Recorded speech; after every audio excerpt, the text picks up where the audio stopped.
ഉടമ്പടി അതിൽ തന്നെ ഒരു ജീവിതക്രമമായിട്ട് മാറുകയാണ്. അതുകൊണ്ടാണ് പുതുക്കുന്നവരുടെ എണ്ണം ഇപ്പോൾ കൂടിയിരിക്കുന്നത്. പണ്ട് നിങ്ങൾക്കറിയാമല്ലോ, ഉടമ്പടി തുടങ്ങിയ കാലത്ത് 16, 17, 18 കാലഘട്ടങ്ങളിൽ ഉടമ്പടി പുതുക്കുന്നത് 1/3 പേരായിരുന്നു. ഉടമ്പടി എടുക്കുന്നതിൻ്റെ 1/3 പേരെയാണ് ഉടമ്പടി പുതുക്കത്തുള്ളത്. അന്ന് 90 ദിവസത്തേക്ക് വേണ്ടി മാത്രമുള്ള ഒരു പ്രത്യേകമായ ഒരു പ്രത്യേക വിഷയബന്ധിയായ ഒരു പ്രാർത്ഥനയായിരുന്നു. ജോലിയില്ല, വീടില്ല, വിവാഹം നടക്കണില്ല, വിഷയം. ഉടമ്പടി തുടങ്ങുന്ന കാലത്ത് 16 തുടങ്ങി 17, 18, 19, 20, പിന്നെ കോവിഡ് കാലം 20 വരുമ്പോൾ കോവിഡാവും. അതുവരെ ഇങ്ങനെ ഉടമ്പടി ഒരു വിഷയബന്ധിയാണ് നിന്നത്. അതുകൊണ്ട് ആൾക്കാർ ഒരു 90 ദിവസം ആകുമ്പോൾ വിഷയബന്ധിയായുള്ള ആൾക്കാർ അത് സ്റ്റോപ്പ് ചെയ്യും. ഞങ്ങളുമുണ്ട് വിഷയബന്ധിക്കാരെ, പിന്നെ നിങ്ങൾ കണ്ടിന്യൂ ചെയ്യണമെന്ന് ഞങ്ങളും പറയത്തില്ല. കാര്യം വിഷയബന്ധിക്കാരെ കണ്ടിന്യൂ ചെയ്തിട്ട് കാര്യമില്ല. അതുകൊണ്ടാണ് ഉടമ്പടി. പക്ഷെ പിന്നീട് നമ്മൾ പറയാതെ തന്നെ ഇപ്പോഴെങ്ങനെ വെച്ച് കഴിഞ്ഞാൽ ഉടമ്പടി പുതുക്കിയവർ എത്രയാണെന്ന് അറിയാം? ഒരു ദിവസം 1443 പേരാണ് ഉടമ്പടി പുതുക്കിയത്. അപ്പോൾ നോക്കിയേ, അപ്പോൾ എന്ത് വ്യത്യാസം വരുന്നു നോക്കിയേ. 1443 പേര് ഒരു ദിവസം ഉടമ്പടി പുതുക്കുകയാണ്. എന്താ സംഭവിച്ചിരിക്കണമെന്ന് ചോദിച്ചു കഴിഞ്ഞാൽ, ആൾക്കാർ ഉടമ്പടി ജീവിക്കാൻ തുടങ്ങിയപ്പോൾ ഈ ജീവിതത്തിൻ്റെ ഒരു പ്രൊട്ടക്ഷൻ ഭയങ്കരമാണ്, സംരക്ഷണം. അവർക്ക് ആരോ തങ്ങളുടെ കൂടെയുണ്ട്, തങ്ങളുടെ കാര്യങ്ങൾ അന്വേഷിക്കാനും തങ്ങളെ നയിക്കാനും. അമ്മയുടെ കൃത്യമായ സാന്നിധ്യം അവരനുഭവിച്ചിട്ട് ഉടമ്പടി നിലനിൽക്കുന്നതാണ് നല്ലത് എന്ന് തോന്നണം. പിന്നെ മുമ്പത്തേക്കാൾ സന്തോഷം, കുടുംബത്തിലൊക്കെ വിശുദ്ധീകരണം, വചന വായനയൊക്കെ ഉള്ളത് കാരണം നല്ല ആധ്യാത്മികമായ പരിസരം, തിന്മയിൽ വീഴാതിരിക്കാനുള്ള ഒരു സംരക്ഷണം, ആകപ്പാടെ വല്ലാത്ത ഒരു ദൈവമായ അഭിഷേകത്തിൻ്റെ ഒരു കാലം. അപ്പം അതുകൊണ്ടാണ് ആൾക്കാർ സാക്ഷ്യം പറയുമ്പോഴും നമ്മളാരും പറഞ്ഞിട്ടില്ല, അവർ തന്നെത്താൻ പറഞ്ഞാണ്, ഞാനും എൻ്റെ കുടുംബവും മരണം വരെ ഉടമ്പടി നിലനിൽക്കുമെന്ന്.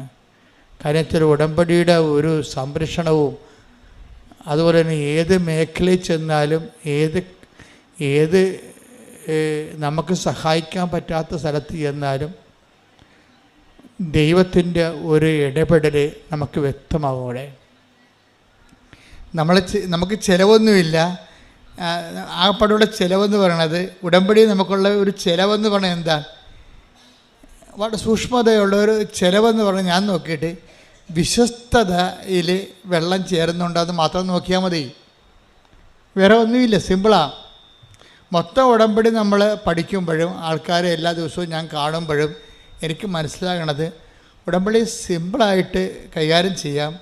നമ്മൾ ശ്രദ്ധിക്കേണ്ട ഒരു പോയിൻ്റേ ഉള്ളൂ ഉടമ്പടിയിൽ ശ്രദ്ധിക്കേണ്ട. എന്താണ്? വിശ്വസ്തതയിൽ വെള്ളം ചേർക്കുന്നുണ്ടോ എന്ന് നോക്കിയാൽ മതി. കാര്യം ഇത് കോവനൻ്റ് ആയത് കാരണം, ഉടമ്പടി ആയ കാരണം നമുക്ക് വേണ്ടത് വിശ്വാസത്തെക്കാൾ ഉപരി എന്താണ്? പെർസ്വേറിങ് ഫെയ്ത്താണ് വേണ്ടത്. ഫെയ്ത്ത്, നമ്മൾ സാധാരണ മനുഷ്യർക്ക് ഫെയ്ത്ത് മതി.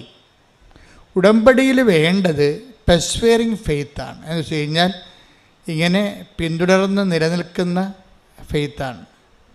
എൻഡ്യൂറിങ് ഫെയ്ത്ത് എന്ന് എന്ത് വേണമെങ്കിൽ പറയാം. അതായത് നിലനിൽക്കുന്ന ഒരു വിശ്വാസം. വിശ്വാസത്തിനൊരു കുഴപ്പമുള്ളതെന്ന് വെച്ച് കഴിഞ്ഞാൽ, അല്പവിശ്വാസം ഒന്ന് ഈശോ ഒരു തരം ബ്രാൻഡ് ചെയ്തിട്ടുണ്ട്. ചില വിശ്വാസം ഈശോ വന്നപ്പോഴാണ് ബ്രാൻഡിങ് ഭയങ്കരമായത്. പണ്ട് എല്ലാം വിശ്വാസമാണെന്ന് പറഞ്ഞ ആൾക്കാർ ഇരിക്കുകയായിരുന്നു. യഹൂദന്മാർക്ക് അങ്ങനെ ഒരു ധാരണയാണ്, വിശ്വാസം എല്ലാം വിശ്വാസമാണെന്ന്. ഈശോ വന്നപ്പോൾ വിശ്വാസത്തിൻ്റെ ഗ്രേഡ് ബ്രാൻഡ് ചെയ്ത്, എന്നിട്ട് ഈശോ പറഞ്ഞു, അല്പവിശ്വാസി, നീ സംശയിച്ചത് എന്തിന്? അപ്പോൾ വലിയ അടുത്തുള്ള അരുമ ശിഷ്യനാണ്. അവൻ്റെ കയ്യിൽ നിന്ന് കൈവിട്ടു പോയി. ഒരു നിമിഷം അവൻ സംശയിച്ചു പോയി. അപ്പോൾ ഉടനെ അടുത്ത് നിൽക്കുന്നത് ആരാണ് എന്ന് മറന്നുപോയി. ക്രിസ്തുവിനേക്കാളുപരി കടലിനെ കണ്ട് അവൻ പേടിച്ചു പോയി. അപ്പോൾ ക്രിസ്തു നിൽക്കുന്ന കാര്യം മറന്നിട്ട് അവൻ്റെ അനുഭവം കാരണം അവൻ പെട്ടെന്ന് സംശയിച്ചു പോയപ്പോൾ അവൻ താഴേക്ക് പോയി. അപ്പോഴാണ് കൈ നീട്ടിക്കൊണ്ട് കർത്താവ് പറയുന്നത് അല്പവിശ്വാസി. That means short time faith. Short time faith എന്ന് വെച്ച് കഴിഞ്ഞാൽ ആൾക്കാരുടെ കൂട്ടത്തിലുള്ള ഒരു ബ്രാൻഡഡ് ഫെയ്ത്താണ് ഷോർട്ട് ടൈം ഫെയ്ത്ത്. എന്ന് വെച്ച് കഴിഞ്ഞാൽ കുറച്ച് കാലത്തേക്ക് വിശ്വസിക്കുന്നു, വചനത്തെ പ്രതി ക്ലേശവും സങ്കടങ്ങളും ഉണ്ടാകുമ്പോൾ അവൻ വിട്ടുപോകുന്നു. Take the word of God. അതായത് 13:21 വചനം കേട്ടിട്ട് ഉടനെ സസന്തോഷം സ്വീകരിക്കുകയും തന്നിൽ വേരില്ലാത്തതിനാൽ അല്പനേരം മാത്രം നിലനിന്നിട്ട് വചനത്തെ പ്രതി ക്ലേശവും പീഡയും ഉണ്ടാകുമ്പോൾ തൽക്ഷണം വീണു പോവുകയും ചെയ്യുന്നവനാണ് പാറമേൽ വീണ വിത്ത്. ഇതാണ് അല്പനേരം.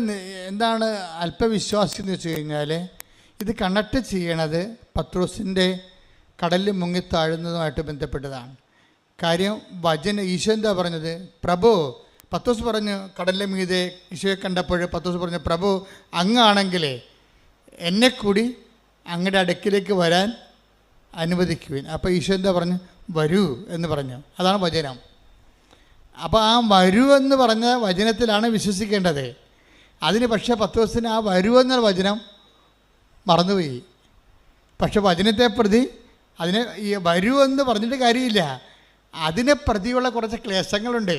ആ വരൂ എന്ന് പറഞ്ഞാൽ എളുപ്പമല്ല. Take the bird. പത്രോസ് അവനോട് പറഞ്ഞു, കർത്താവേ അങ്ങാണെങ്കിൽ ഞാൻ ജലത്തിനു മീതെ കൂടി അങ്ങയുടെ അടുത്തേക്ക് വരാൻ കൽപ്പിക്കുക. വരൂ അവൻ പറഞ്ഞു. അപ്പൊ വരൂ എന്നാണ് അവൻ പറഞ്ഞിരിക്കുന്നത്. പക്ഷെ വരൂ എന്ന് പറഞ്ഞാൽ പിന്നെ ചെല്ലേണ്ട കാര്യം ആരുടേതാണ്? നമ്മുടേതാണ്. അതത്ര ഈസി അല്ല. വരുമെന്ന് പറയുമ്പോൾ ആദ്യത്തെ ഉണ്ടാകുന്ന ചിരിയും സന്തോഷവും ആവേശവും ഒക്കെ കുറച്ച് കഴിയുമ്പോൾ മാഞ്ഞു പോകും. ഓരോ വചനവും നടപ്പിൽ വരാൻ അതിൻ്റെ കറസ്പോണ്ടിങ് പേയ്മെൻറ്റ് എന്ന് വെച്ച് കഴിഞ്ഞാൽ അതിൻ്റെ അർത്ഥം എന്ന് വെച്ച് കഴിഞ്ഞാൽ അത് നടപ്പിൽ വരുത്താൻ ആവശ്യമായ ചെലവ് പടികളുണ്ട്.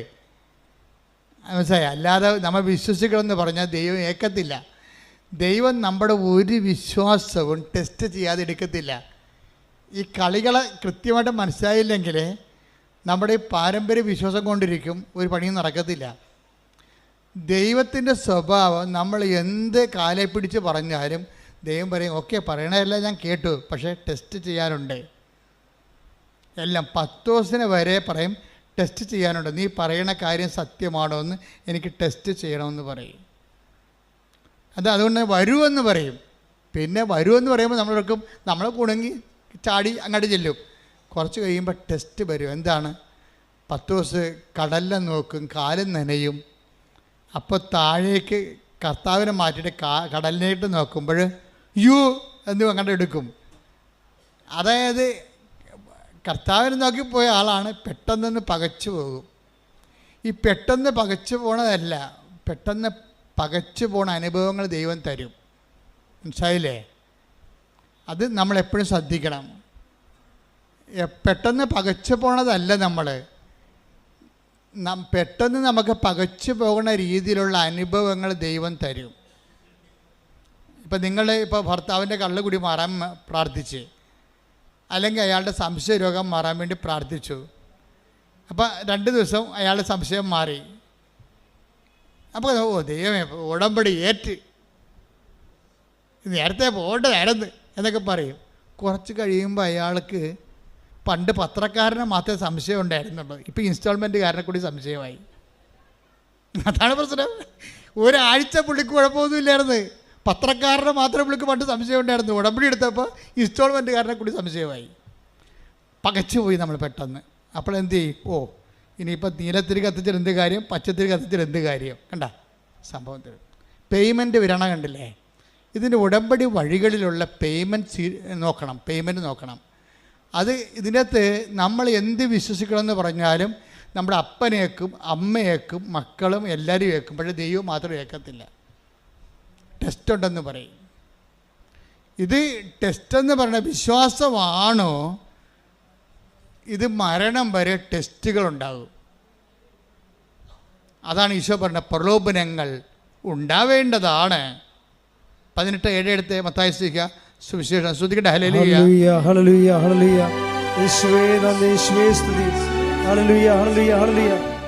മത്തായി 18:7 പ്രലോഭനങ്ങൾ നിമിത്തം ലോകത്തിന് ദുരിതം. ഇത് വളല്ലേ പ്രലോഭനങ്ങൾ ഉണ്ടാകേണ്ടതാണ്. മാറ്റാൻ പറ്റത്തില്ല. പ്രലോഭനങ്ങൾ നിമിത്തം ലോകത്തിന് എന്ന് പറഞ്ഞ പ്രലോഭനങ്ങൾ നിമിത്തം ലോകത്തിന് ദുരിതം. അല്ല, പ്രലോഭനം നല്ലതല്ല, ദുരിതം തന്നെയാണ്. അതിതുപോലെ ഇടയ്ക്കിടെ നമ്മൾ അപ്രതീക്ഷിതമായിട്ട് നമ്മൾ വിചാരിക്കുമ്പോൾ, ഉടമ്പടി എടുക്കുമ്പോൾ, ഉടമ്പടി ജീവിക്കുമ്പോൾ നമ്മൾ പ്രതീക്ഷിക്കുന്ന ഒരു പ്രതീക്ഷ ഉണ്ടല്ലോ, ഈ പ്രതീക്ഷ ചില സമയത്ത് നേരെ കടകവിരുദ്ധമായിട്ട് സംഭവിക്കും. ഇതാണ് പ്രലോഭനം എന്ന് പറയുന്നത്. പ്രലോഭന നിമിത്തം എന്താ സംഭവിക്കണത്? ലോകത്തിന് നമുക്ക് ദുരിതം. അതാ ഒന്ന് പറഞ്ഞേ, പ്രലോഭനങ്ങൾ നിമിത്തം ലോകത്തിന് ദുരിതം. പ്രലോഭനങ്ങൾ ഉണ്ടാകേണ്ടതാണ്. അയ്യോ, ഇത് കണ്ട, ഇത് ഇൻഡിസ്പെൻസിബിൾ ആണ്. അതായത് അച്ഛനായാലും കത്തനായാലും കപ്പേരായാലും കർദിനാളായാലും സംഭവം മാറ്റാൻ പറ്റത്തില്ല. എന്താ കാര്യം? ഇതുള്ളതാണ്. ഇതിൻ്റെ ഈ ഫെയ്ത്ത് പാക്കേജിൻ്റെ കൂടെ ഉള്ളതാണ് ടെസ്റ്റ്. പ്രലോഭനം എന്നത് ടെസ്റ്റ്. കാര്യം നമ്മളുടെ വിശ്വാസം എന്ന് പറഞ്ഞാൽ ടെസ്റ്റ് ചെയ്യട്ടെന്ന് പറയുന്നത്, ടെസ്റ്റ് ചെയ്യാതെ എടുക്കത്തില്ല. അതിന് ചിലപ്പോൾ അതിനെ പറ്റിയിട്ടുള്ള ടെസ്റ്റ് ചെയ്യാൻ പറ്റിയിട്ടുള്ള പല തരത്തിലുള്ള ഗെയിംസ് തരും നമ്മൾ ടെസ്റ്റ് ചെയ്യാൻ പറ്റിയ, അല്ലെങ്കിൽ പ്രോബ്ലംസ് തരും. പ്രോബ്ലം നമുക്ക് അധ്യാത്മം വരുമ്പോൾ അത് പ്രോബ്ലമാണ് വരണത്. പ്രശ്നങ്ങൾ തരും ടെസ്റ്റ് ചെയ്യാൻ പറ്റിയ. ഈ പ്രശ്നത്തിൽ ഇപ്പം ഈ ദിവസങ്ങളിലൊരു സാക്ഷ്യം ഉണ്ടായി. ഒരു കായംകുളത്തുകാരനാണ് സാക്ഷ്യം പറഞ്ഞിരിക്കുന്നത്. പുള്ളിക്കാരൻ്റെ സാക്ഷ്യം ഭയങ്കര രസമാണ്. പുള്ളിക്കാരനും വൈഫും ആണ് വിഷയം. എന്ന് വെച്ച് കഴിഞ്ഞാൽ അവർക്ക് 8 കൊല്ലമായി അവർ കല്യാണം കഴിച്ചിട്ട് ഇതുവരെക്കും മക്കളില്ല. ഞാൻ കത്തോലിക്കനൊക്കെയാണ്, പക്ഷേ എനിക്ക് വിശ്വാസമൊന്നുമില്ല എന്ന് പറയും. എന്തൊരു കഷ്ടമാണല്ലേ, എന്തൊരു കഷ്ടമെന്ന് വെച്ചാൽ വല്ലാത്ത കഷ്ടമാണ്. ദൈവം എല്ലാ സംവിധാനവും വിശ്വാസത്തിന് കൊടുത്തിട്ടും കോടികളും മുടക്കി അച്ഛന്മാരെയും പള്ളികളെയും എല്ലാം സ്ഥാപിച്ചിട്ടും കുറേ ആൾക്കാർക്ക് വിശ്വാസമില്ലെന്ന് പറഞ്ഞാൽ അത് അയാളുടെ മാത്രം ഫോൾട്ടാണ്, ദൈവത്തിൻ്റെ അല്ല. ദൈവം എല്ലാ സാഹചര്യവും ഉണ്ടാക്കിയിട്ടുണ്ട്. അയാളുടെ സാഹചര്യത്തിനും വേണ്ടിയോ അല്ലെങ്കിൽ മറ്റുള്ള മുമ്പിൽ കേമത്വം നടിക്കാനോ അത് സ്വന്തമായിട്ട് എടുത്തിട്ടുള്ള കാര്യങ്ങളാണത്. അതിനകത്ത് ആർക്കും പങ്കില്ല. കാര്യം ദൈവം ഇപ്പം ഞങ്ങളെപ്പോലെയുള്ള ഒരു ഫുൾ ടൈമേഴ്സാണ്. ഒരു സഭയിലും കാണത്തില്ല ഫുൾ ടൈമേഴ്സ്. കാത്തലിക് പ്രീസ്റ്റ് ഞങ്ങൾ ഫുൾ ടൈമേഴ്സാണ്, സിസ്റ്റേഴ്സും ഫുൾ ടൈമറാണ്. ഈ ഒരു വിശ്വാസത്തിന് വേണ്ടി ജീവിതം വീട്ടിൽ നിന്ന് ഇറങ്ങി പോകുന്ന ആൾക്കാരാണ്. വീട്ടിൽ നിന്ന് ഇറങ്ങി ഒരു ജന്മം മൊത്തം പോയി പഠിച്ച് തിരിച്ച് നിങ്ങളടുത്ത് വരുമ്പോൾ സഭയുടെ ചിട്ടവട്ടങ്ങൾ ബിഷപ്പൊക്കെ എന്നാ പറയണമെന്ന് കേട്ടിട്ട് അതനുസരിച്ച് അനുദിനം ജീവിക്കുന്ന ആൾക്കാരാണ്. ഞങ്ങളുടെ ഇടയിൽ ആർക്കെങ്കിലുമൊക്കെ എന്തെങ്കിലും ഷോർട്ട് കമ്മീസ് വല്ലപ്പോൾ ഉണ്ടാവും. അത് 100-ൽ ഒരാൾക്കാർ 1000-ൽ ഒരാൾക്കാരുണ്ടാവും. അത് കുറച്ച് കഴിയുമ്പോൾ അവർ തിരുത്തും. അത് മനുഷ്യന്മാരായ ചിലപ്പോൾ തെറ്റൊക്കെ വരും, അതൊക്കെ തിരുത്തും. പക്ഷേ എന്നാലും ആ ലൈഫ് കമ്മിറ്റ്മെൻ്റ് എന്ന് പറയുന്നത് നിങ്ങൾക്കറിയാമല്ലോ, ഒരു സ്ഥലത്ത് ഒരു ജീവിത രീതി ഒരാഴ്ച 1 മാസം നമ്മൾ അനുവർത്തിക്കുമ്പോൾ തന്നെ മനസ്സിലാവും എന്ത് പാടാണെന്ന്. അപ്പോൾ ഇത്രയും സംവിധാനങ്ങൾ ദൈവം നിങ്ങൾക്ക് ഉണ്ടാക്കി ഇട്ടിട്ട് അവനൊരു വിശ്വാസത്തിൻ്റെ കുടുംബത്തിൽ ജനിച്ചിട്ട് അവന് വിശ്വാസമില്ല എന്ന് പറഞ്ഞാൽ അത് അയാളുടെ മാത്രം ഉത്തരവാദിത്വമാണ്, വേറെ ആരും എൻ്റെ അടുത്ത് ബാധകമല്ല. പുള്ളി അതിന് പറഞ്ഞ ന്യായം എന്ന് വെച്ച് കഴിഞ്ഞാൽ പുള്ളി പറഞ്ഞ ഇതാണ്, എനിക്ക് ശാസ്ത്രമാണ് വിശ്വാസം എന്നാണ്, ദൈവമല്ല. ഞാൻ എല്ലാം ശാസ്ത്രത്തിനെയാണ് അടിസ്ഥാനപ്പെടുത്തിയിരിക്കുന്നത്. അതുകൊണ്ട് ഇങ്ങനെയുള്ള സ്ഥലത്തൊക്കെ വരുമ്പോൾ ഞാൻ എന്ത് ചെയ്യുന്നറിയാവോ, ഈ തിരക്ക് കണ്ടിട്ട് അവളുടെ തലക്ക് അസുഖമായിട്ടാണ് അവളെ എന്നെ വലിച്ചുകൊണ്ട് ഇവിടെ കൊണ്ടുവന്നത്. മക്കളില്ലേ, എന്നിട്ടും തോന്നിയ ദിവസം പറഞ്ഞുകൊണ്ടിരിക്കുകയാണ്. എന്തൊരു കഷ്ടമാണ് മനുഷ്യൻ്റെ കാര്യം. 8 വർഷമായിട്ട് മക്കളില്ല, എന്നിട്ടും ഇവിടെ കൊണ്ടുവന്ന് ഭാര്യനെ തോന്നിയ ദിവസം പറഞ്ഞുകൊണ്ടിരിക്കുകയാണ്. എന്നിട്ട് അവസാനം ഇതിവിടെ വന്നിട്ട് നോക്കി ഇന്ന് ഭാര്യ പ്രാർത്ഥിച്ചെന്ന് തോന്നുന്നു. ഉടമ്പടിയൊന്നും എടുത്തില്ല, പോയി, രണ്ടും കൂടി ഉടമ്പെടുക്കാതെ പോയി. ഇവൾ ഈ തിരക്കിൽ ഈ ഭാര്യയെ ഭർത്താവിനെ ഈ തിരക്കിലോട്ട് കൊണ്ടുവന്ന കാരണം അവൾ പറയുന്നത്, ഞാൻ ഓട്ടോറിക്ഷ പോലും പിടിക്കാതെ അവളെ നടത്തിച്ചു കൊണ്ടുപോയെന്ന് ഇവിടെ കലവൂർ വരെ. അതെല്ലാം കഴിഞ്ഞ് വീട്ടിൽ പോയി കഴിഞ്ഞിട്ടും മക്കളെ വേണമെന്നുള്ള ആഗ്രഹം ഭാര്യയ്ക്കുണ്ട്. ഭാര്യയ്ക്ക് വിശ്വാസമുണ്ട് അവളെ. പക്ഷേ ഈ മനുഷ്യനെ വിശ്വാസമില്ലാത്ത ആളെ ചുവന്നുകൊണ്ട് പോയാൽ വിശ്വാസം ഉള്ളവരുടെ വിശ്വാസം കൂടി പോകും. അത് കാരണം അവളെന്ത് ചെയ്യുന്നറിയാമോ, ഈ മനുഷ്യനെ ഇട്ടും ഒരു അനുഭവം കിട്ടിയല്ല, അത് കാരണം ഒളിച്ചും പാത്തും അവിടെ നിന്ന് ഉണ്ടയിട്ട് വീട്ടിൽ നിന്ന് വേറെ ഒരു ദിവസം ഒറ്റയ്ക്ക് വന്ന് ഉടമ്പടി എടുത്ത്. അപ്പോൾ അവൾക്ക് പേയ്മെൻ്റ് ആയില്ല. അതാണ് ഞാൻ പേയ്മെൻ്റ് എന്ന് പറയണത്. ഭർത്താവ് ഇവിടെ വന്ന് നോക്കിയിട്ടും തന്നെ വലിച്ച് ഇഴച്ച് വീട്ടിൽ കൊണ്ടുപോയിട്ടും പിന്നെ അവളെ ഒറ്റയ്ക്ക് വന്ന് ഉടമ്പടി എടുത്ത് നിങ്ങൾക്കറിയാമല്ല, അമ്മ സത്യമല്ലേ, ദൈവം സത്യമാകുന്ന പോലെ തന്നെ. അതുകൊണ്ട് ഇതെല്ലാം കാണുന്ന ദൈവമില്ലേ, അവൾ അത്രയും പേയ്മെൻ്റ് അവിടെ നടത്തിയിട്ടുണ്ടെന്ന് മനസ്സിലായില്ലേ. അമ്മ എന്ത് ചെയ്യുന്നറിയാവാ, ഈ ഉപ്പ് കഴിച്ച് തിരികെ എത്തിച്ചപ്പോൾ തന്നെ ആ ആഴ്ച തന്നെ അവൾ പ്രഗ്നൻ്റായി.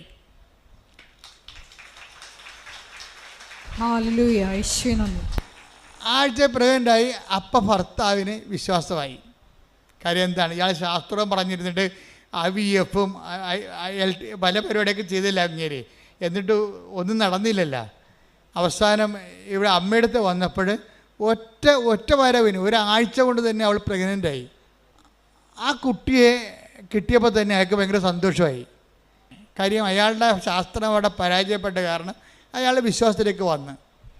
പിന്നെ എന്താ വെച്ച് കഴിഞ്ഞാൽ, പിന്നെ ആദ്യത്തെ കുഞ്ഞ് ജനിച്ച് കഴിഞ്ഞപ്പോൾ തന്നെ രണ്ടാമത്തെ കുഞ്ഞും ജനിച്ച്. അപ്പം അതിന് മറ്റേത് മുല കൂടി മാറിയില്ലെങ്കിൽ പോലും അവർ അഡ്ജസ്റ്റ് ചെയ്ത് രണ്ടാമത്തെ കുഞ്ഞിനെയും കൂടി എടുത്ത്. അമ്മയുടെ ഒരു വിഷയം എന്ന് വെച്ച് കഴിഞ്ഞാൽ, അതായത് രണ്ടാമത്തെ കുഞ്ഞിനെയും കൂടി കിട്ടിക്കഴിഞ്ഞപ്പോൾ 8 കൊല്ലമായിട്ട് കുഞ്ഞില്ലാത്ത ആൾക്കാരാണേ. ഒരു പിക്ചർ മാറുന്ന മാറ്റം കണ്ടില്ലേ, ഉടമ്പടിയിലൂടെ പിക്ചർ മാറുന്ന മാറ്റം കണ്ടില്ലേ. അതായത് ഈ രണ്ടാമത്തെ കുഞ്ഞിനെയും കിട്ടിക്കഴിഞ്ഞപ്പോൾ മൂന്നാമത്തെ കുഞ്ഞിനെയും പ്രഗ്നൻ്റായി. അതോടുകൂടി ആ ചേടത്തിയുടെ പടം കൊഴിഞ്ഞ്. നമ്മൾ വിശ്വാസികളെന്ന് പറയുന്ന ആൾക്കാർ പക്ഷേ ദൈവം അംഗീകരിക്കത്തില്ല. അതാണ് പ്രശ്നം, ദൈവം അംഗീകരിക്കത്തില്ല. ഇപ്പം എന്ത് ചെയ്ത്, അവൾക്ക് ഈ കുഞ്ഞിനെ മൂന്നാമത്തെ കുഞ്ഞിനെ കൊല്ലണം. കണ്ടാ എങ്ങനെയുണ്ട് പരിപാടി. പണ്ടൊരു കുഞ്ഞിന് വേണ്ടി തെണ്ടി നടന്നതാണ്.